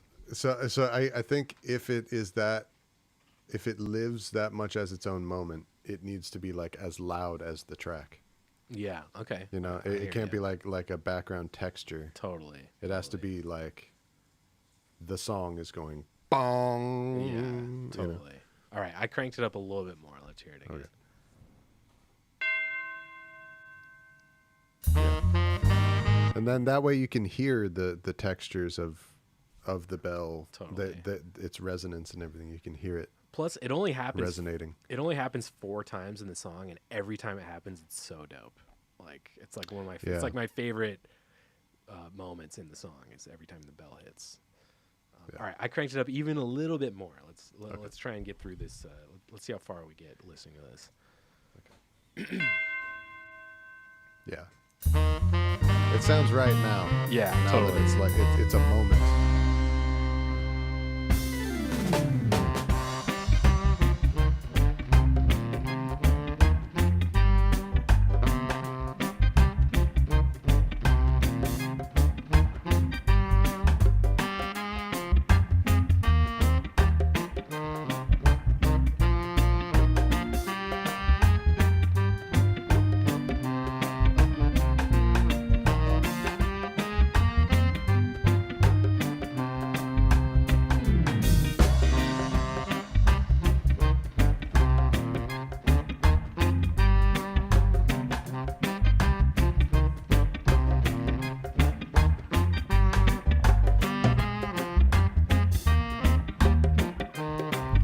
How he kind of gave it this like almost like clarinet like readiness. Yeah. In the way that he performed this. It's kind of cool. Kind of going into like klezmer land. Yeah, that's right. Okay. That bell is. And it sounds good when it's loud. It's like a big announcement. Hark! Yeah, exactly.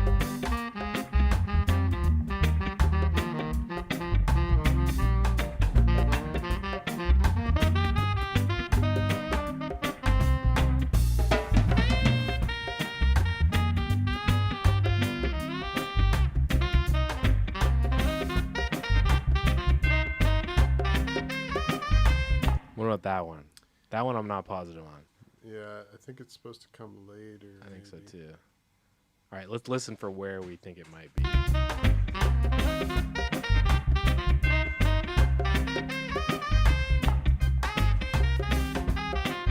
Maybe right there in that gap. Okay.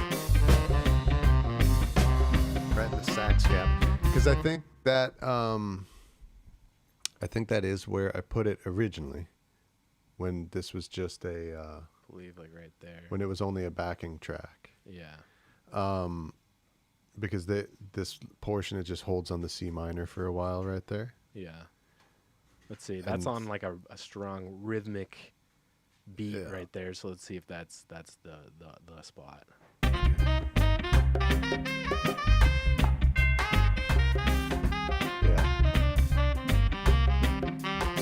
You hear it in context more. Yeah. But I think that's going to be it.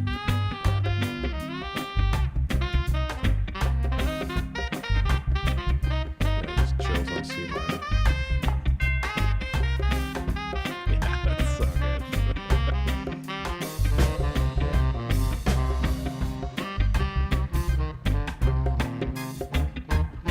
Nice.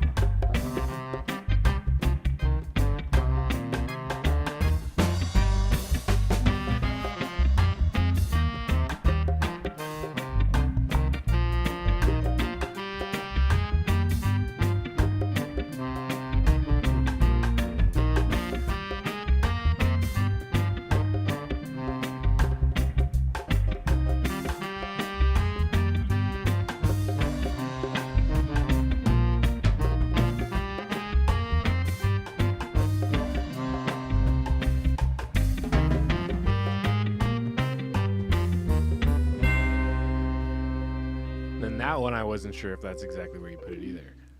I think that is where I had it. Okay.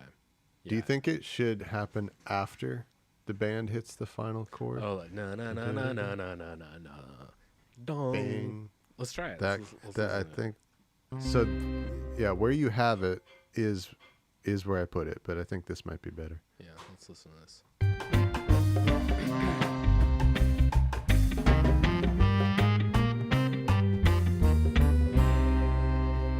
Bang. Yeah. Yeah, it's a little too late, huh? What's that? think I was hearing it right there, maybe. But that I think you could go maybe slightly later than this. But let's see.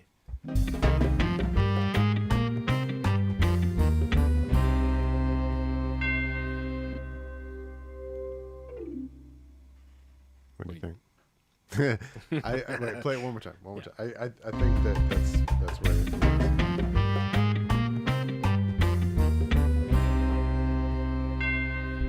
Yeah. Yeah, that's cool. I remember there being one that was awesome because it's like plays off a drum fill. I can't remember which one it is. Yeah, that one. This is such a cool moment in the song. It sounds like the drummer hits it. Yeah. Instead of like a cymbal.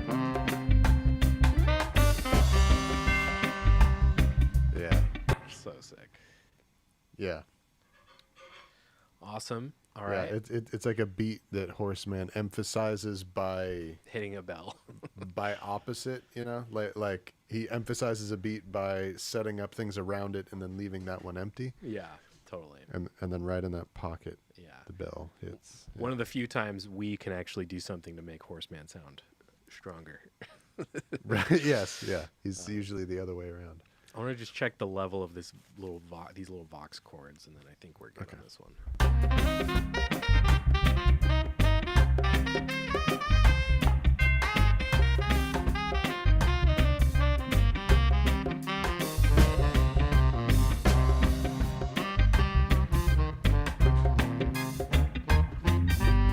Yeah, I kind of like those a little more up. This arrangement is pretty, not necessarily sparse, but like there's room for those to kind of be heard a little bit more. Yeah. All right. All right, I think that one's good. Let's do, how about Oh Holy Night? This one is really, I don't think there's anything to do on this one, so we can just kind of listen to this one for fun, I think. This is probably my favorite one. This is ever since, from the very first moment where we started talking about doing the Christmas album, Yeah. I thought about doing this song like this, and I've been most excited about this the entire time. That's why I put it, put this one. This whole thing is just an excuse for me to do Oh Holy Night in this style. Yeah. That's all. That's kind of why I'm putting this one as like the penultimate track ultimately, because I want to end the whole album with Auld Lang Syne, but this one really serving Second as to last. Yeah, which really is like the close of the album, and Auld Lang Syne being kind of like almost like an epilogue or something, which it really will be, because when everyone hears this for the first time, this is going to be the final track. Yeah. Because this is the good night. Yeah, exactly. The one that you should fall asleep. Yes. While it's playing. Yeah. Which and I kind of love that it's like it's that is like to close the Christmas proceedings, and then the final song is the song that ends the year or starts the new year, really. Yeah.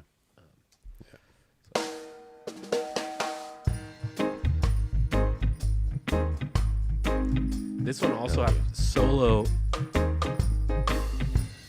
sleigh bell that I think I'm going to push a little bit.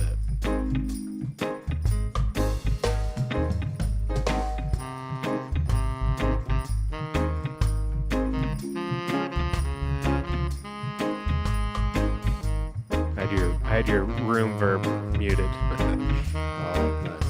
Oh, yeah. That's an important one. Yeah.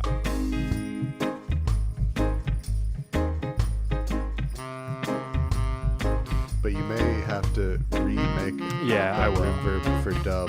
I will. Yeah.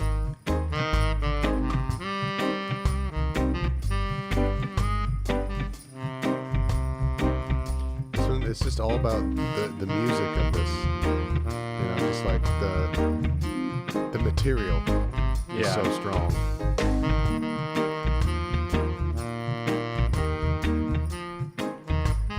This moment right here.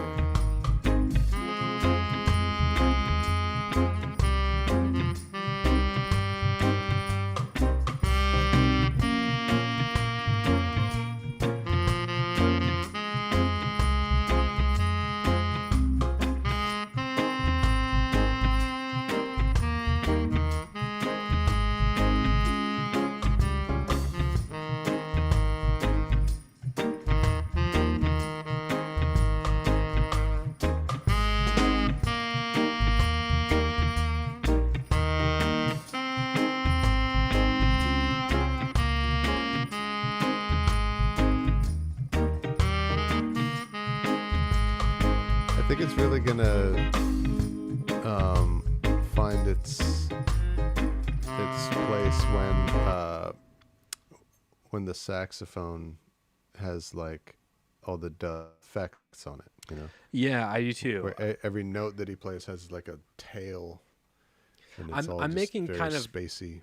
I'm making kind of little mental notes too of ones to maybe ask him to like run back through his filter too. This could be kind of cool. Although I do like how classic this sounds right now, and that could be a mistake actually to funkify it up too much. But that could be kind of a cool way to wrap back around To the first one. To the first one, yeah, that could be kind of cool. And I hear it on this one. I think this, depending on if you want to keep it super classic and like reverent sounding, I think the filter's probably not the right idea, but it is a candidate in my mind of one that the filter could sound kind of cool in this. Yeah, I think the move is more keep it classic. Yeah, and just like you know, like the way that the reverberation in the cathedral like treats the voices that are singing, like the whole cathedral resonating, giving everything this long tail. Yeah, where all the notes are now like laying on top of each other and influencing each other because of how long the tail of each note is. Yes, totally. I think so. If that's accomplished with whatever, whether it's a plate or a spring, or delays, or all of them. Yeah. I think doing all of them combined. Doing what you did, which was creating just like a nice room reverb for everything to exist in, which I'm going to do for all the tracks. Oh, well, okay. Nice. But yeah, this one especially, I'll probably push it a little hotter because I know that's important to this track to you. So, and it was kind of part of your proof of concept too, was like having that real. This should sound like a band all playing in the same room together, like especially. That's kind of part of the vibe. All right, let's keep listening. And yeah, this will be a good one for dub too. Although I don't think I'm gonna go too crazy with it. But yeah, but like on the sax, like at the end, and he resolves that, like, even though the sax he released and he's not playing anymore, just the resonance of that note with delay and reverb is still like it's just there. Each one of these tracks for a long time after he's done playing. Yeah. Each one of these tracks, man, is going to be its own animal. Yeah. Each one is going to have to be approached in a different, unique way. I have a feeling it's going to be, and especially from this one side to the other. Like your side, your side, I think will be more dubby, but but it doesn't sound to me like you're gonna have to like go searching to find it. It sounds like you already get exactly what the vibe for each one is. Yeah, already. It's just like you know what to do. Yeah, have to be tasteful, and yeah, it'll be good. All right, let's keep going from here.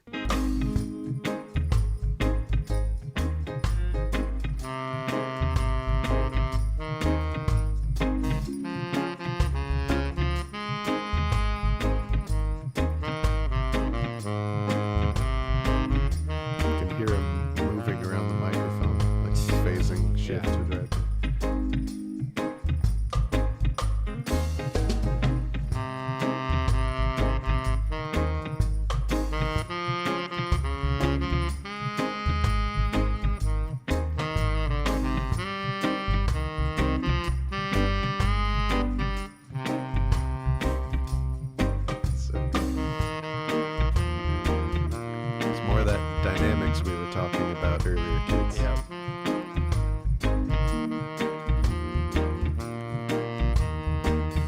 The control of how intensely he's playing.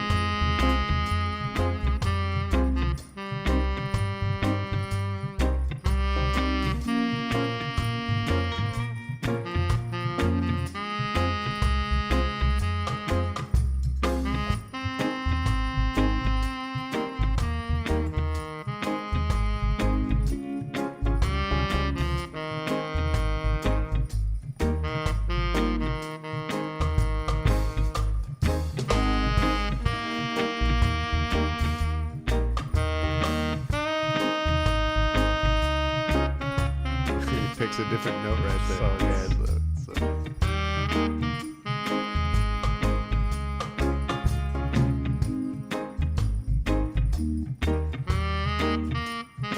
He takes his time so well. Yeah. Dignified pauses.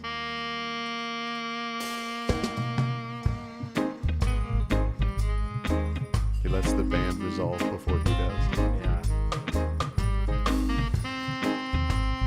How do you feel Yeah, about this? Right as we're talking about how perfect Wallace is. This part where he fucks up right here. Tell me what you think about that. If you can see the move I just did. Let's that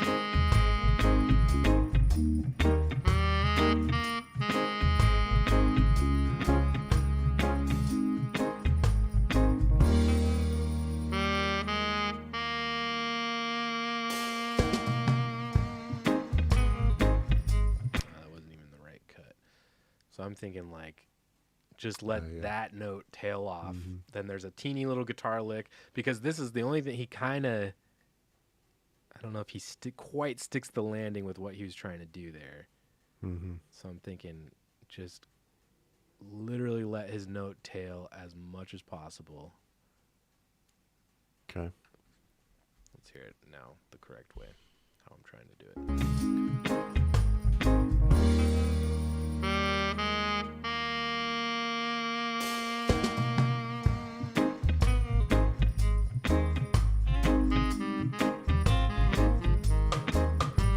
I think it's a thing.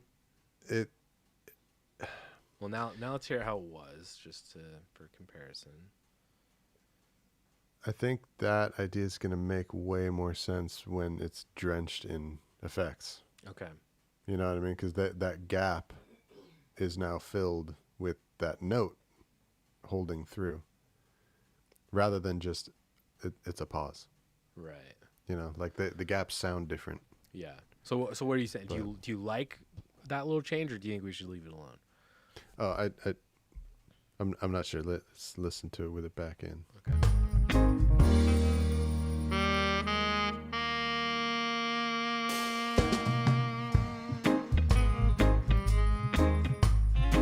I feel like one of those elements has to get out of the other's way, though. The guitar or the sax. Yeah, because they're it just sounds a little bit messy to me with them both being there.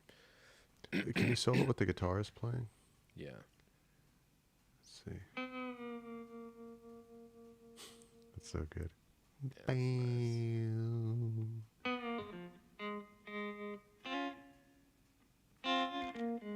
even that, I could probably. It's all so good. Here's how I kind of think it should be. This is the ideal of this idea that I'm trying to get across.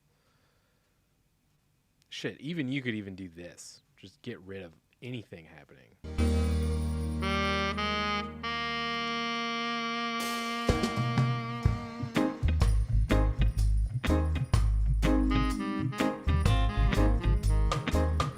That might be too much. Try the guitar out and the saxophone restored. Try that.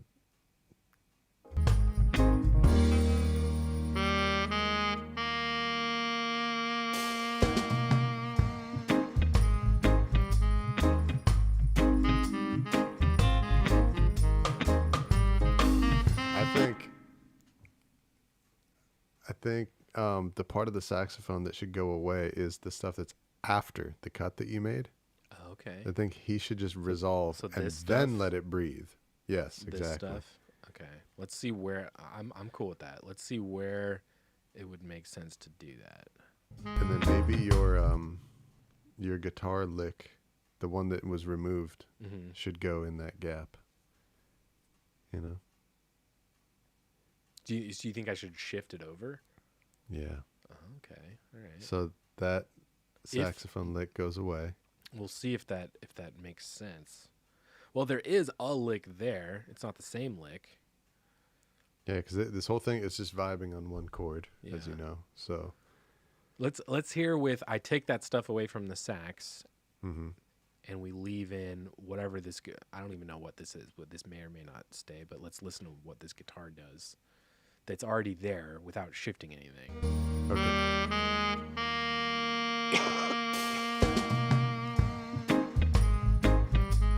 Yeah, I think the sax needs to resolve it. That's not bad.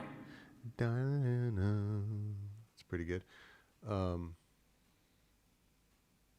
you think I think the guitar lick that is deactivated right there is even a fancier version of that same lick. It's yeah. Well, let's drop it in and see what happens. Sometimes that works. So it's on. This should be on a grid. It is, yeah, but I'm just finding the exact like note value. So if I put this clip on like beat 3, it should be like pretty much the same, but let's see what it sounds like that.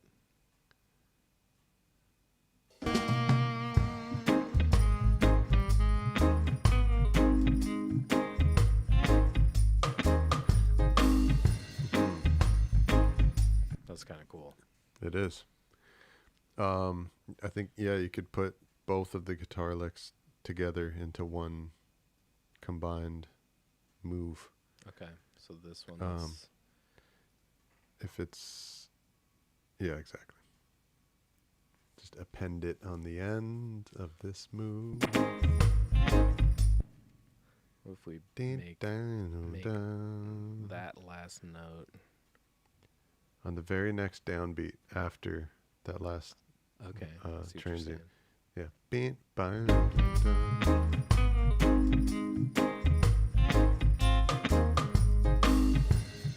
let's hear this.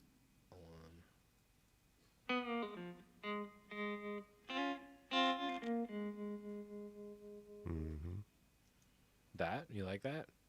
What do you think? It sounds like a thing that a guy played to me. What do you think? Definitely was almost. I want to hear this too. Okay. I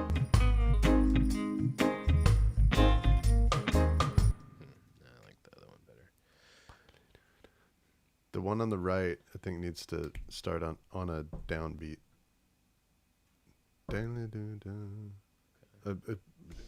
Whatever beat it is, but yeah.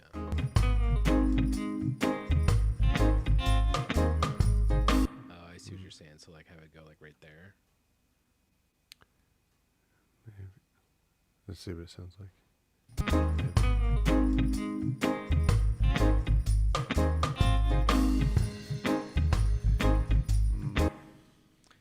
That's how I probably would have played it. Okay. What happens if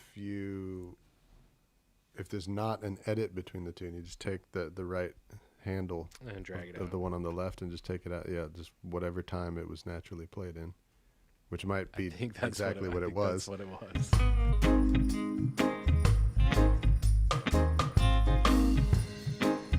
Yeah. No wonder I say that's how I would have played it. Because that is exactly how you played it. Happens. That's nice. Okay, what do you think? Let's hear all this in context now. Yeah, okay. See if we've made an unnatural thing.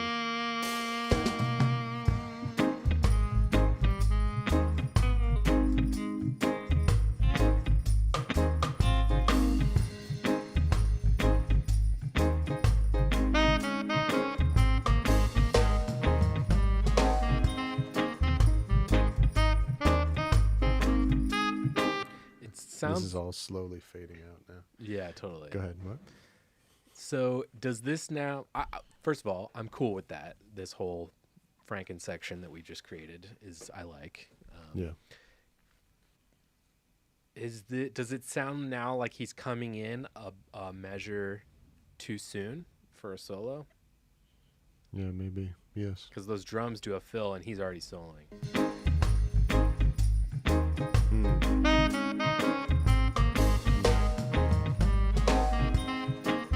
As opposed, so that's kind of what it is now. We could do start right there. Yeah, we could do it like this instead.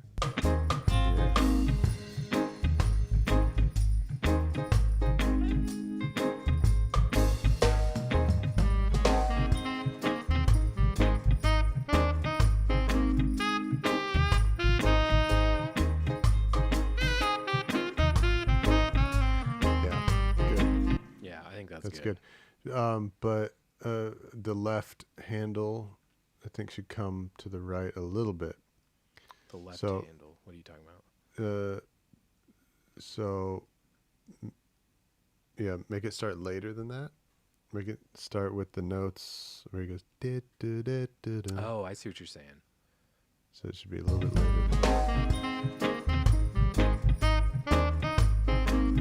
Yeah. Oh, left. One more note to the left. There. Yeah, I think you're right.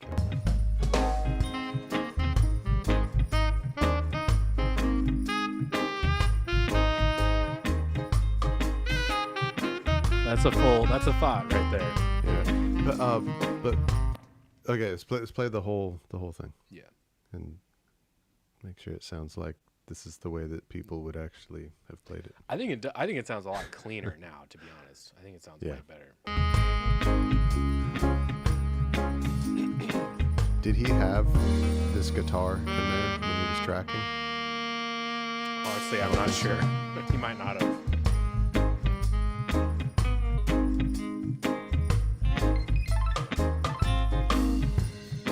Are you flying blind? Can you hear it? Okay. Yeah, there you are. I'm back.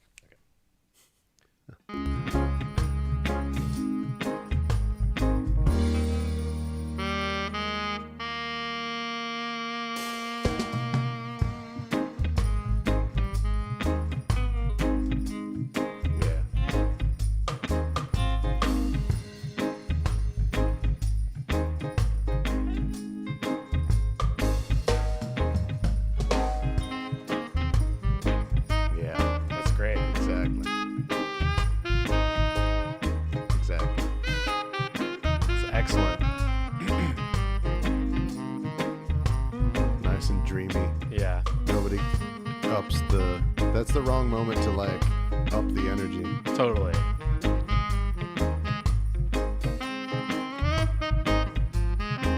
Yeah, this is all just fade out fodder. Fade out stuff, yeah. I think... Here, can you play it from when the band comes back in? I think there's one guitar skank that is late or early, I think.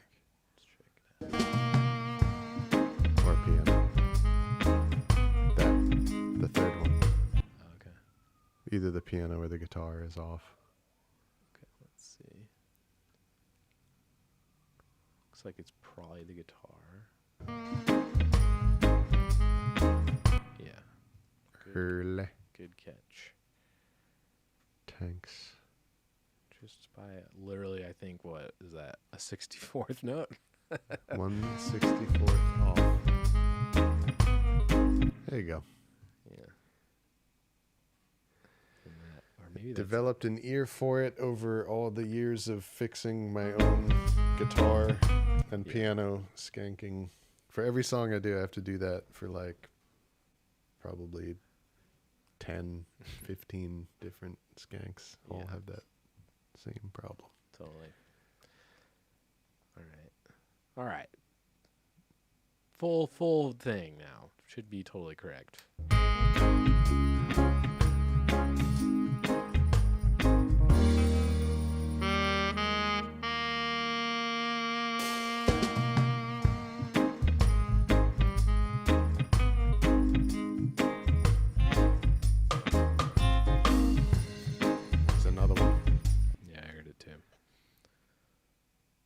But the energy is right.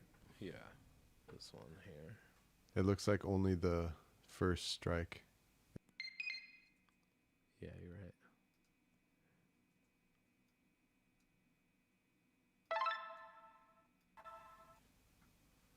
Reese or fucking Source Connect, man. What is going we keep on? losing connection with each other today.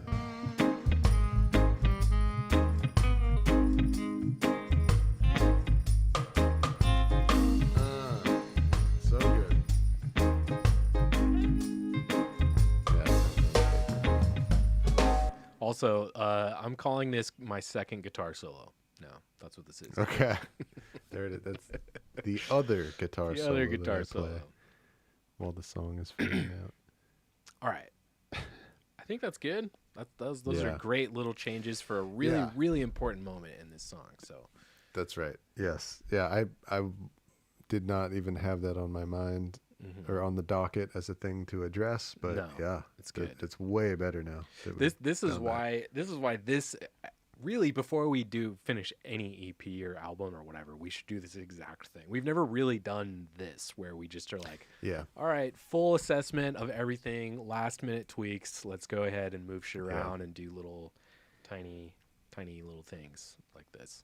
Yeah. Because this is great. Because what this means now for me is like for 90% of this album, I can go through and just click print, you know, on this stuff and bring them into my mix sessions where I actually start to, you know, finalize the sounds rather than the arrangements, right? Because this is all still arrangement shit. Now I can go, now when I bring these into my mix sessions, I can be like, now I can start making EQ decisions. I can start making compression decisions.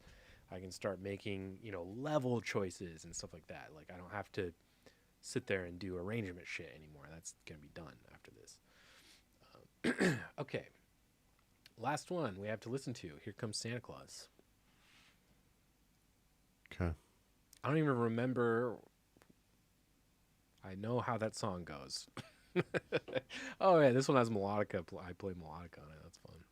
And we do have some John Roy. Awesome. I don't remember.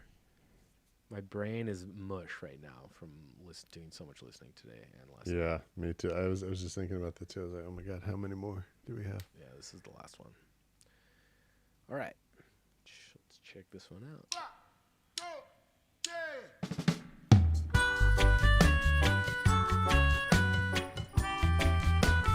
So good. So good.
Okay. Jesus Christ.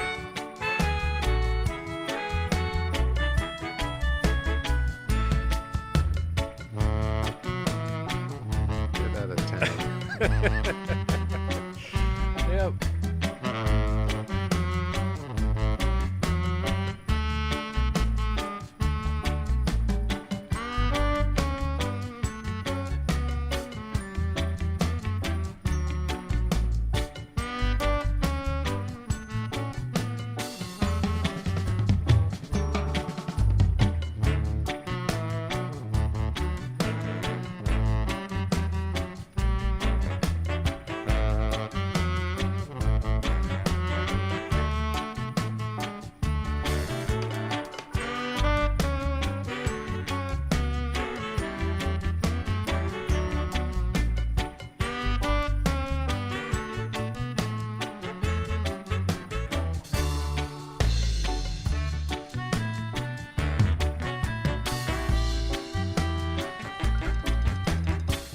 This perk stuff.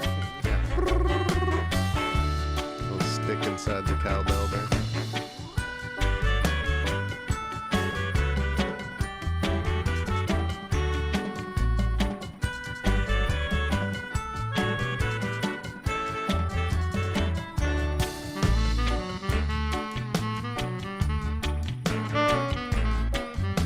Wow. What a moment to choose to break loose. Yeah.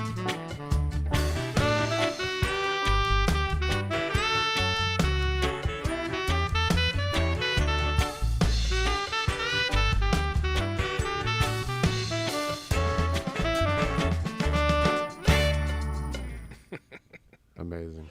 So good. My Amazing. melodica has no right to sound that good.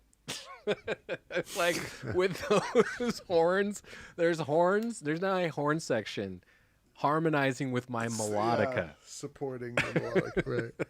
It's so ridiculous. But it sounds so good. I am over the moon about how good that sounds. Because the melodica could have easily just been like a placeholder, right? But it's fucking sick. It kind of is awesome. And there has to be a melodica song on this somewhere. So Yeah. it's perfect. You got no improvements for that arrangement? Yeah, I say that one's good too. It was fun to listen to.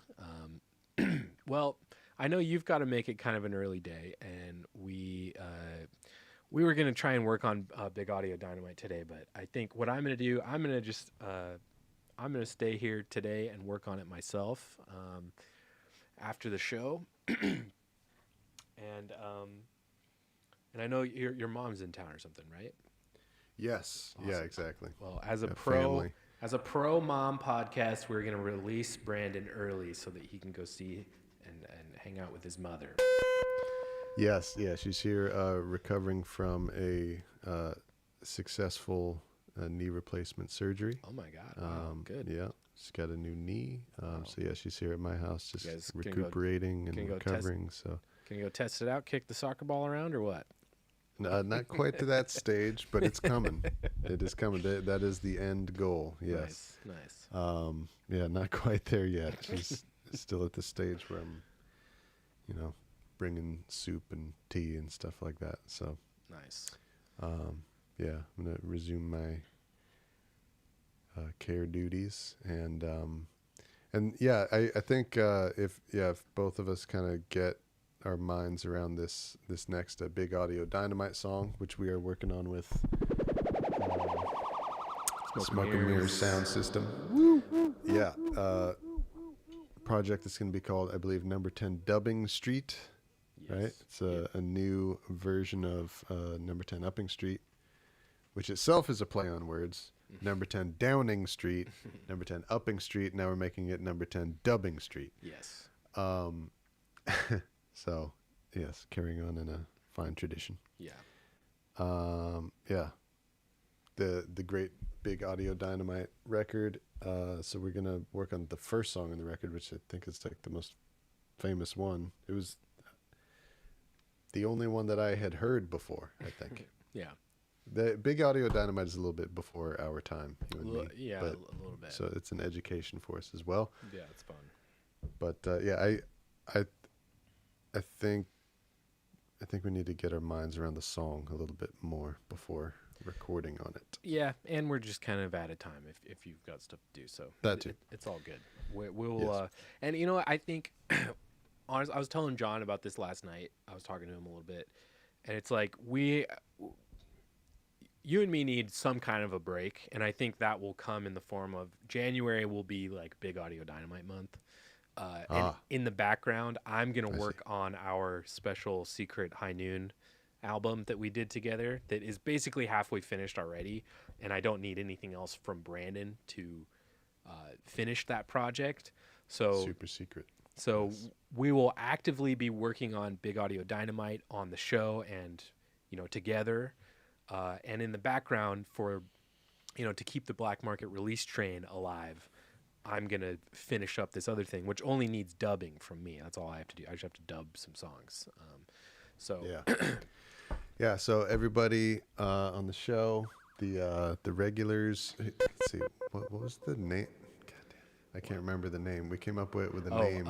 Wise Owl meets Black Market at High Noon, or Black Market meets Wise Owl at High Noon, or something like that. No, it's a name for the chat, for the regulars of the show. Oh, okay. That I forgot what it is.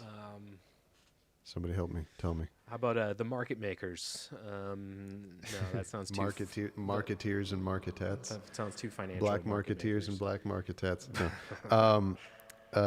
Oh, and also too, Smoke and Mirror Sound System pointing out the Timba vinyl is also coming. Yes. The double single of Take My Breath Away. Yes. The reggae version of Take My Breath Away that we did with King Roosta, Yep. which is available on the Wise Owl. I think you just cut out. Your voice was cut out. Oh my God. Okay. What was the last thing I said? You said the Wise Owl something. Bandcamp above my head has the Take My Breath Away reggae version. It's the Top Gun song. Yeah. And also the Smoke and Mirrors sound system version of Love My Way. Mm-hmm. The I can't remember what song. I mean, not what song. What movie I know the song from. Oh, I know it from like fucking Wedding Singer. Yes, that's it's in Wedding Singer. Yes, it's in the Wedding Singer. Great scene in the Wedding Singer. Yes. Yeah. So it's 80s time, and the vinyl is almost ready. Yeah, Very excited for that. Yeah, John said we may have product as soon as next month. I don't know when it will be on sale. Probably later than that, but yeah, you guys will be able to get me and Brandon doing the black market Wise Owl thing on vinyl. You'll be able to physically hold it exclusively through Skate Patch. We're really For the excited first time about ever. it. For the first time ever, yeah. On Escape Patch Records. Yeah, very, very excited about that. So, wow, folks. So that's the plan. Yeah, and everybody, black marketeers, black marketettes, your homework is listen to Big Audio Dynamite's album number 10, Upping Street, so that you can help us out in the chat while we're working on it and weigh in on some decisions as we're remaking it. Yeah. Well, what a great show. This has been so much fun. I'm greatly enjoying this, and I love being played out. This is autobiographical at this point. Explore strange new sounds, to seek out new life and new civilizations, to boldly go where no dub has gone before. Bye, everybody. Yes. Bye, everybody. Love you. See you next week. Love you. Bye.